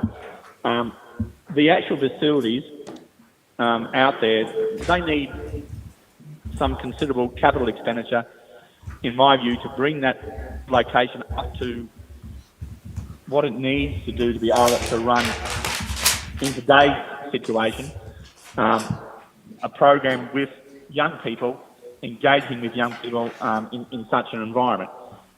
There were members of the funding body, the government, who deal with that out there at the time, and they've agreed with that, and it's a matter, I think, of the executive directors and WIDAC sitting down with them and working out two things. One, a capital funding component, then along with also additional funding for that particular facility.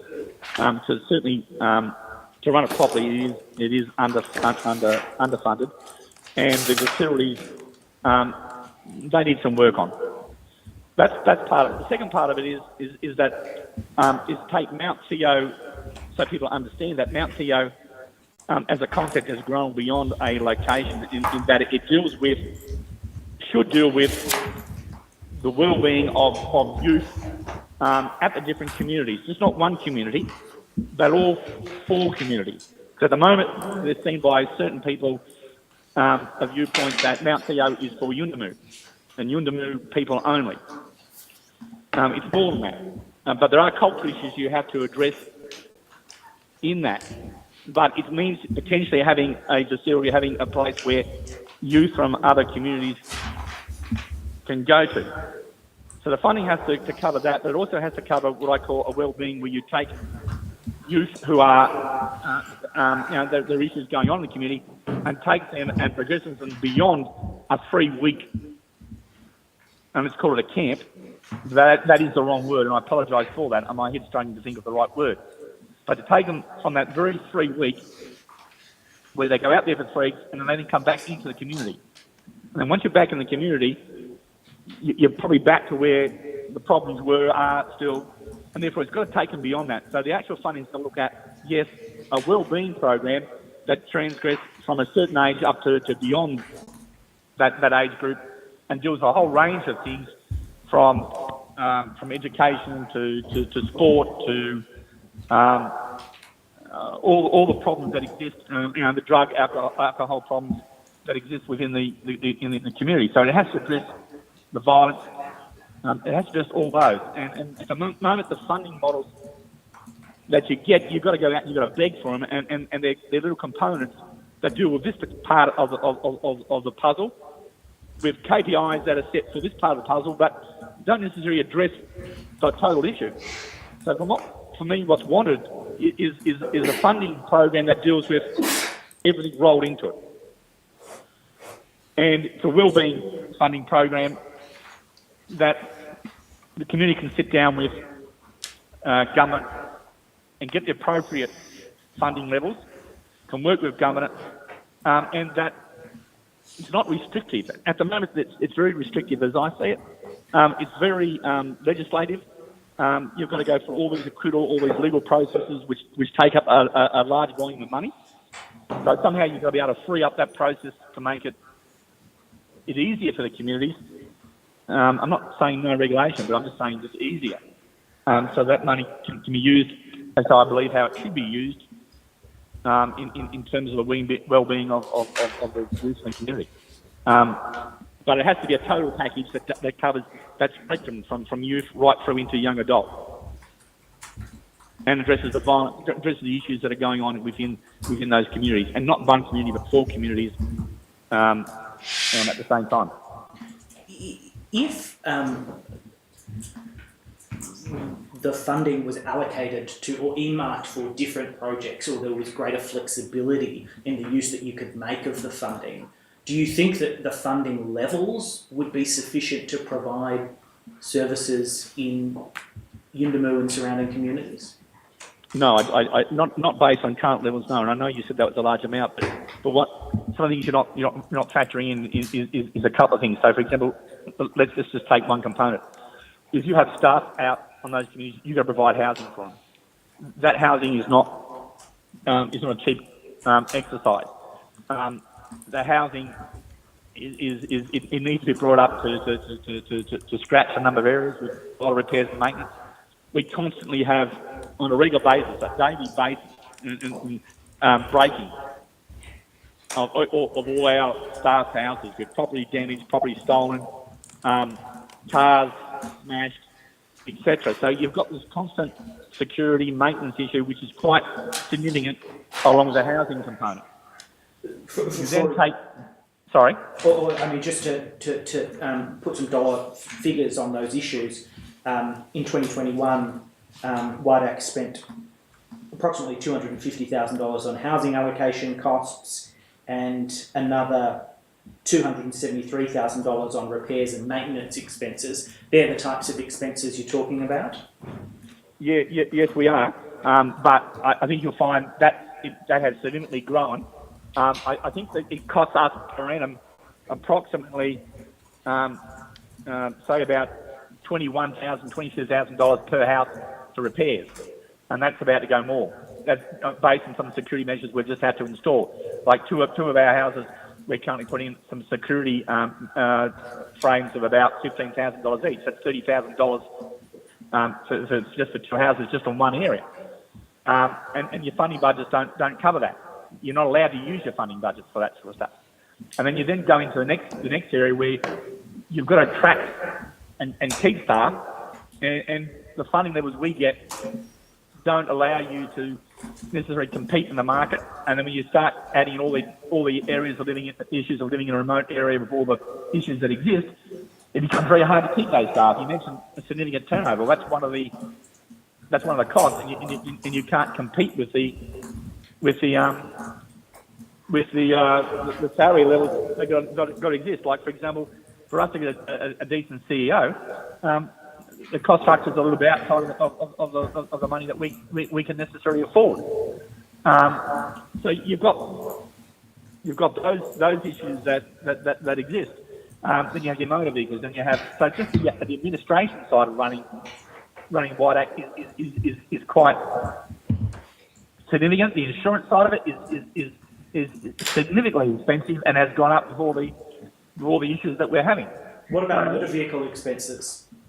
Motor vehicle expenses themselves are quite large. We have a significant number of our motor vehicles they've just recently had to go into the workshop to have significant repairs on. In fact, for each of the calendar years of 2020 and 2021, WIDAC has spent $1,055,000 on motor vehicle expenses. What do those expenses consist of? They consist of of repairing, resurfacing, getting those vehicles back ready to be able to be used. Some of the repairs are quite expensive, includes some buses as well too. But there have been significant costs. WIDAC has a fleet of approximately 50 motor vehicles across its its communities, and those motor vehicles take a hammering.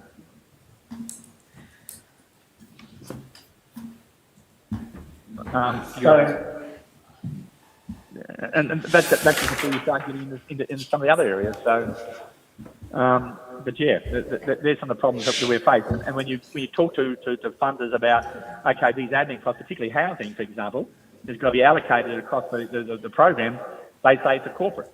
But if you don't get funding for corporate, how do you cover those costs of the housing? And then what we know that what we charge, what we're allowed to charge the programs, is nowhere near what it costs us to maintain and provide that housing to staff. There are significant figures on the financial reports for 2020 and 2021 for accountancy and audit and consultancy and legal costs. When you add them together, something in the vicinity of $1 million for 2021. What are the nature of those accountancy, audit and consultancy expenses? There's a couple of significant components there. There's some significant legal costs that the corporation has faced. There is a significant audit factor as well, along with the accounting, bookkeeping costs, along with some other consultants which are also in there. So it's just not that, it's your consultancy. So, human resourcing recruitment as well went in there as well too. So it's a whole, I guess, conglomerate of different accounts and different fees. Does a part of those accountancy fees represent the fees paid to the firm of which you're an employee? Yes, they do, yeah. No further questions, Your Honour. Are there any other questions for Mr. Clifford? Miss Moreau? Thank you, Your Honour. Mr. Clifford, my name's Paula Moreau. I act for the Brown family and I just have a few questions of you. Yes. Can you hear me? Yes, I can. Now, the reason, as you understand it, historically, why there are so many members on the board is to properly reflect all of the different family groups out of the Yundamu and the other Walpri communities. That's correct, isn't it? That is my understanding. And whilst the idea of efficiency that you've been asked about might mean that the board decides to reduce its membership some way, that of course will be a decision for the board after taking your advice and that of other professionals, correct? Yeah, and that's what I did say. So we'll take this to the board. The board may choose to say, no, we're not going to do that. Yes. And of course, the number of directors that might end up after such a process, that too is an issue for the board to determine, correct? That is definitely a board issue. All we would do is take along some models, and then that will be a board decision and then a member decision. It certainly won't be, if you're trying to say that my decision, it won't be my decision. Definitely yes. won't. Or the CEOs. I should say, of course, a membership decision, because voting on such matters would go further than just the board members, but also to the membership of the corporation, correct? You are correct, and that's the intention, is to take whatever changes proposed to this governance stage to the board. If the board accept or change or modify it, whatever they come up with will then go to a special meeting of members. Thank you very much. They're my questions. Any other questions? No. Yes, just a few. Mr. Clifford, my name's SBI PMF of Naja. Just in relation to, I noticed from the information you provided to the court, you receive about 35% of your funding from NIAA. Yes. which I assume is the Indigenous Advancement Strategy funding. Yes. Are you aware of what specific programs that funding comes from? Is it a combination of the different streams of funding, or? It's a combination of different. So it's just not one. So it covers off on a number of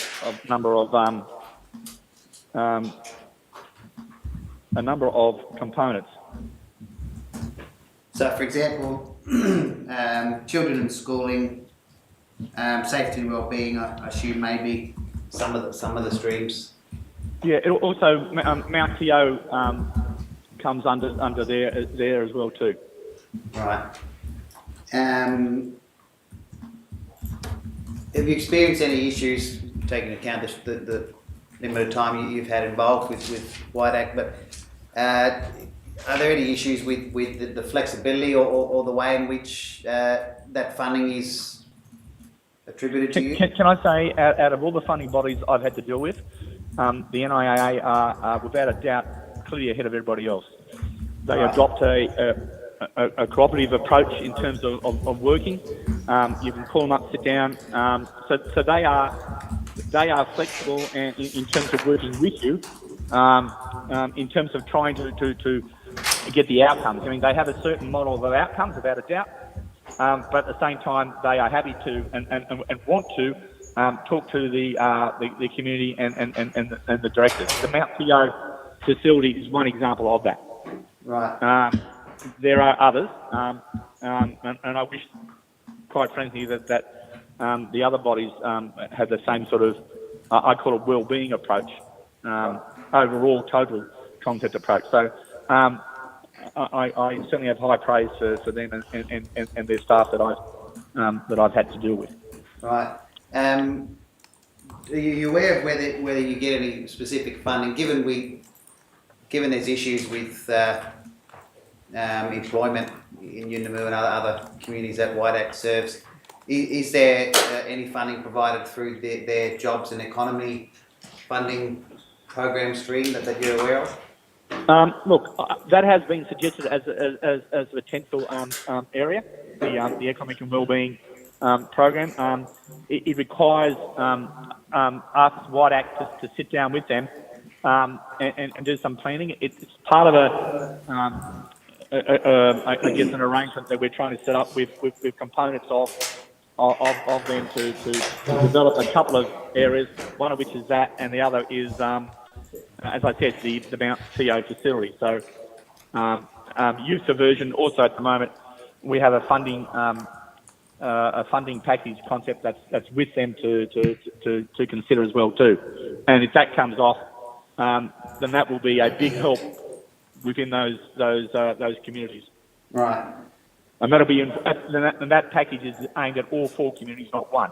Right. So that's currently before them. I think there's a bit more negotiation to go on before that happens, and I'm trying not to dump them in it. So I hope this doesn't do that. But that's certainly something that we are talking with them about in terms of going forward. Right.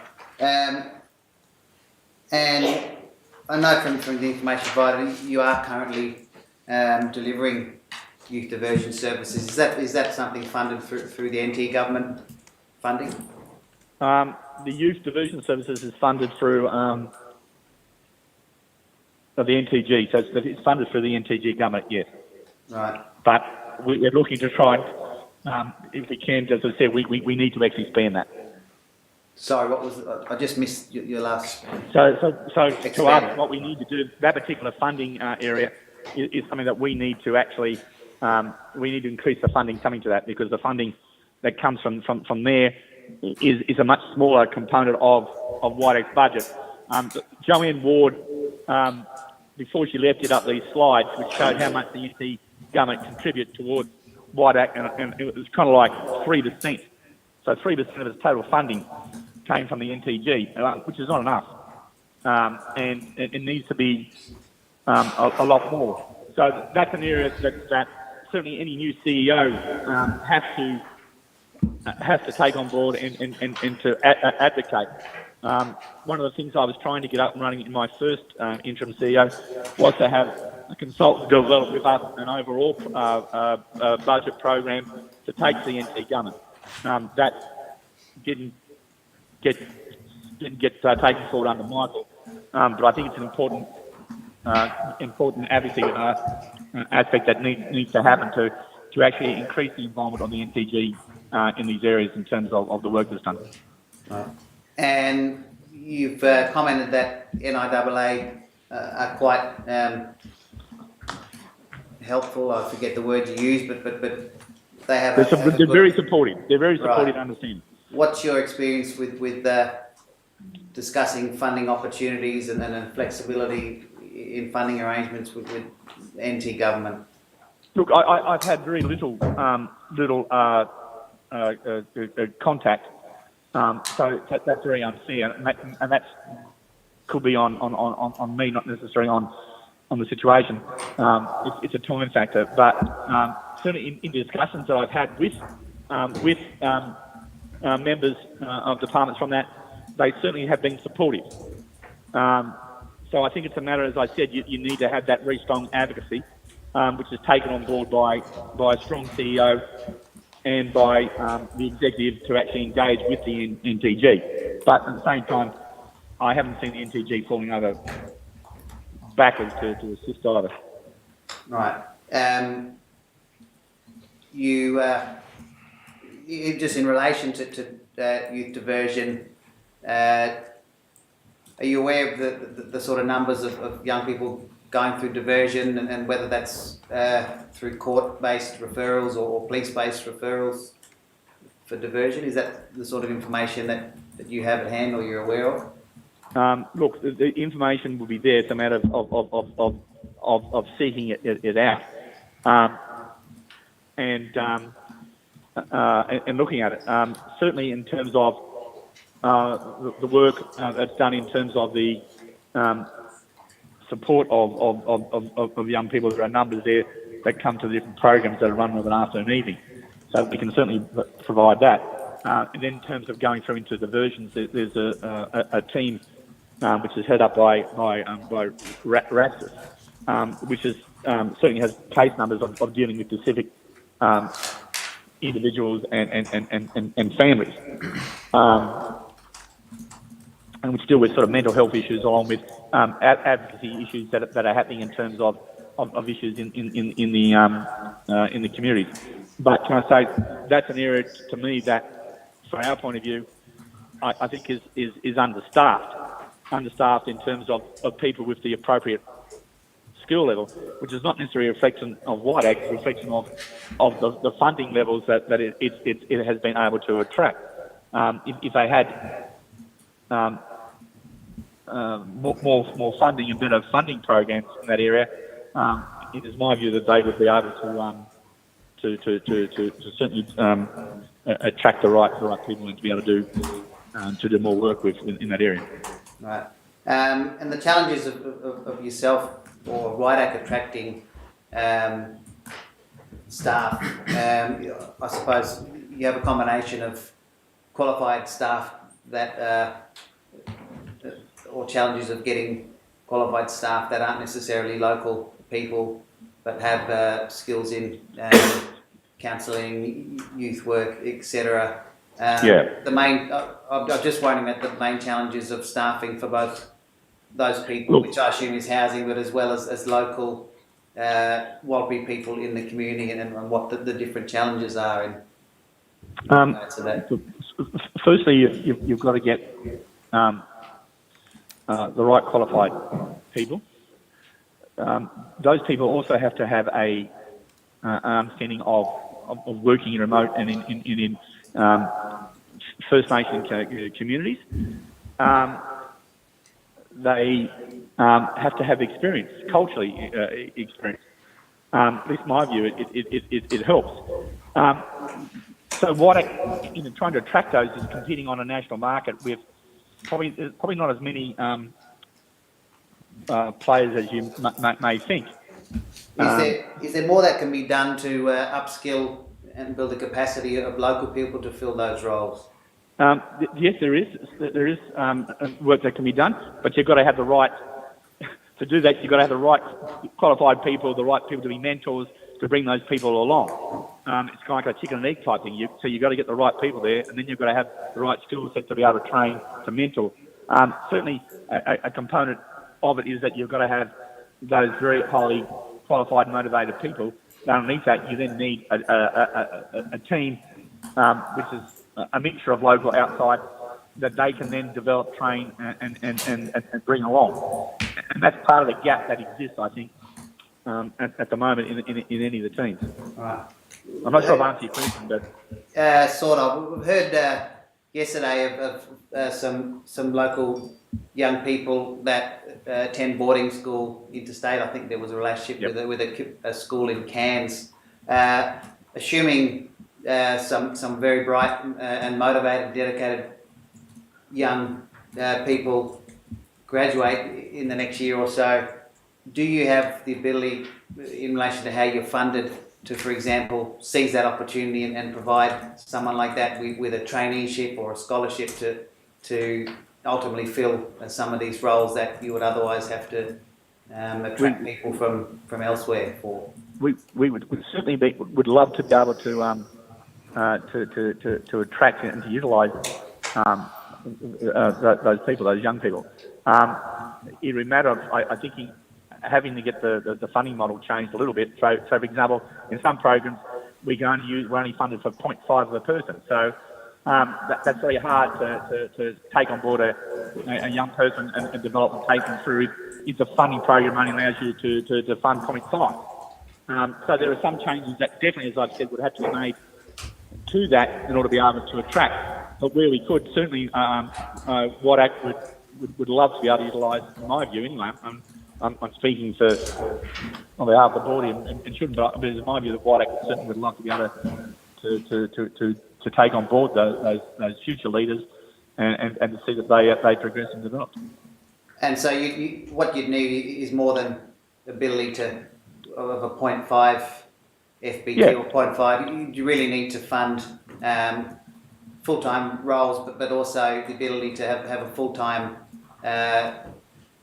trainee or someone being able to full-time shadow, qualified youth worker, for example, or ambitiously. You would need a full-time, I agree, you would need a full-time, someone there as an appropriate mentor, trainer, that be able to develop and take them on board to do that.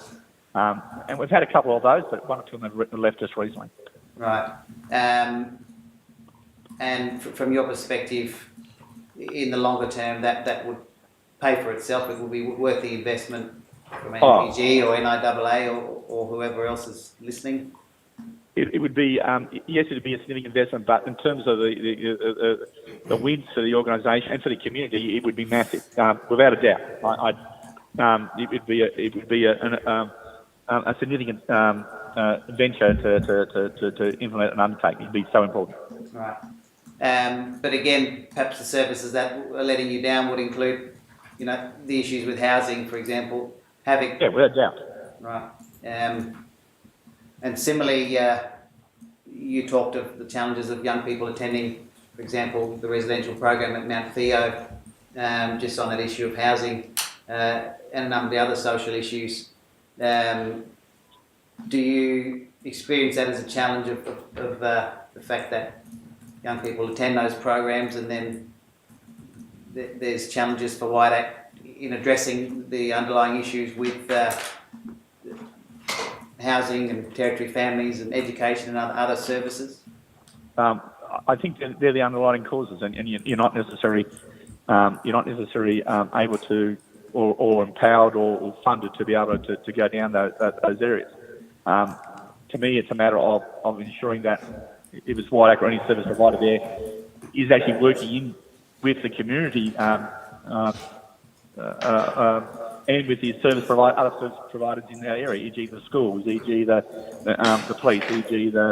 a whole range of areas. That there has to be very much a joint consensus approach rather than a individual turf approach, for want of a better word. It needs to be a community-driven approach.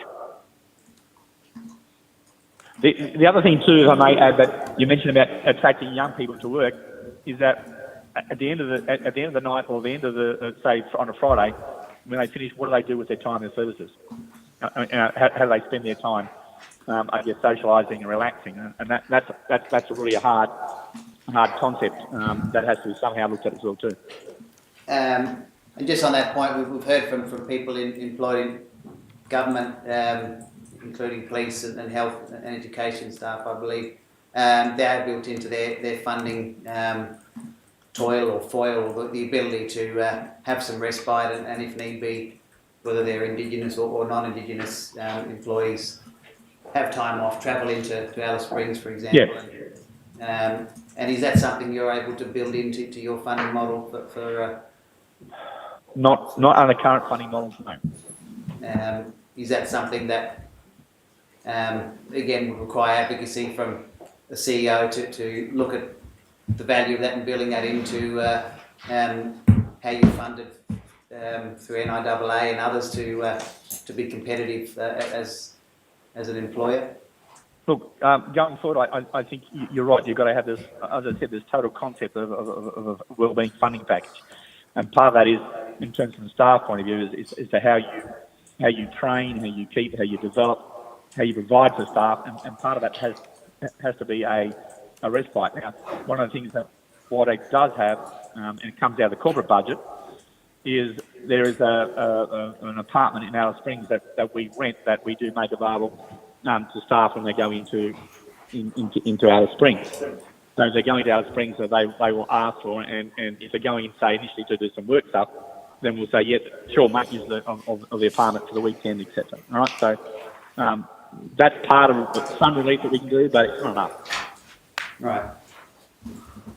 And just going back to the Mount Theo program, I note in your email responses, that you talked about the original or the old model no longer being suitable as a means of running the program. Are you able, given that the origin story of WIDAC is very much about Mount Theo initiative being created and run by local people in the community, are you able to expand on the challenges? I think some of them you listed as insurance and funding. Note you say, sorry. The issues stem about from a couple of things. One, they stem about from the funding bodies themselves. The others stem about from the various legal requirements that WIDAC faces, and that it has to adhere to. Regulations, etc., over the last 10, 15 years, they've changed significantly. Insurance requirements have changed. So for us to be able to have insurance in some of these areas, the restrictions the requirements are a lot more onerous than what they used to be. So let's take a very classic minor example. For example, in the past, you might have been able to take guns out and for some of the young ones to go hunting traditionally with guns. We can't have guns out there now. The insurance doesn't allow it. The police don't allow it. I made inquiries to an insurance company who quite frankly, point blank, said no. The police said no. And then when I spoke with the funding bodies that deal with Mount Theo, it was like, no, we don't want guns out there. That's a minor part. You then go down to other parts, for example, making cars available to people who are out there who aren't employees. When we checked it up, does our volunteer insurance cover that? No, it doesn't. So we can't provide cars to people who aren't employees or directors. And then you go into other they're just some of the minor concepts. So can I just pause you there and just in relation to that issue of insurance being flexible to allow various people to use vehicles. We heard from a former WIDAC employee and community member about the cultural importance and the social wellbeing importance of being able to get young people out on country in vehicles. Also heard of the cultural issues around the appropriateness of how, for example, gender segregation or avoidance relationships, etc. So the ability to be flexible and have various elders, community leaders being able to get in the car with young people and take them out. That's fair to say that that's not really something that factors into the way or to the challenges you have with being insured properly. There are some issues with that. So, for example, if they jump into a white vehicle and go off and no one's an employee or person driving's not an employee and there's an accident, where do we stand? White the organisation stand? But I think I know in terms of the question you're asking, and it's something I don't think it's appropriate necessarily for me to answer because there are some issues associated with that matter. But and similarly with the issues with firearms, is it a situation that's too costly to be insured, or that you simply can't find an insurer? They won't do it. Right, so we asked around a couple of times. We had issues with the police also saying that they didn't, the guns weren't there, and then we had significant issues with the funding body, who quite frankly said that that wasn't to be part of it. Right. So if and given somebody representing NT Police is here, if there was some way of accommodating that and supporting that ability to use things like firearms, which what we people have told Her Honour that are valuable. Look, I think as always in this, as I've said, it comes back down to two areas. One, the executive, the board, as to the direction they want to go on that. In terms of, and in every single case that you're referring to there, we went back to that executive and got direction as to how they wanted that to progress. Next thing to do is you have traditional owners, and that's their link. So you actually have to, rightly have to do and discuss with them as to how they want that to operate. Now, there's very clear direction by the traditional owners and by the directors in terms of where the facility was to go and how it to be operated. And the organisation is moving towards that, along with, as I said, attracting back a previous employee who was responsible for the running of the facility area prior to when it basically stopped for a period being used. But the actual running and how Mount Theo itself is utilised and developed has to be done in conjunction with rightly with the traditional owners and with the board, executive board. Mr. Clifford, are you able to advise the court of who that person is that you're hoping to attract, or is that something you're comfortable sharing? Look, can I, if I'm legally bound to, I will. My preference is at this point in time that they're talking, and I'm not so sure that it's fair to do that. I don't. Well, I suggest you're not legally bound, but perhaps it's a matter that could be followed up. I'm happy to, if Your Honour wants to, I have to, then I'm happy to do that. I'm not requiring you to answer that question. And perhaps just a final question in relation to Mount Theo. Kumanjayi Walker, who's obviously the reason we're here is his unfortunate passing, had left Kapu, a town-based residential program in Alice Springs, alcohol rehabilitation program, which is challenges or an issue that many young and older people face, particularly in relation to court-ordered reasons for being at those programs. Are you aware of the history of Mount Theo and whether there are challenges in being able to allow young people to attend programs or attend Mount Theo for extended periods of time, subject to court orders, whether that's bail or parole or any other court-based conditions? Yep. I don't believe there are impediment issues. Certainly, the last person that went out there came by way of a court direction. As I've said, the use of the facility has to be done in terms of the requirements of the traditional owners, the requirements of always the traditional owners and the directors, along with the model that they set up with the funding body. I would see no reason as to why, and this is me talking myself, by the way, and not on behalf of the traditional owners, as to why that would not work and would not be a strong part of, I guess, let's call it the Mount CO program, wellbeing program. Right. Thank you, Mr. Clifford. Nothing further on. Any other questions? Just got one. Thank you.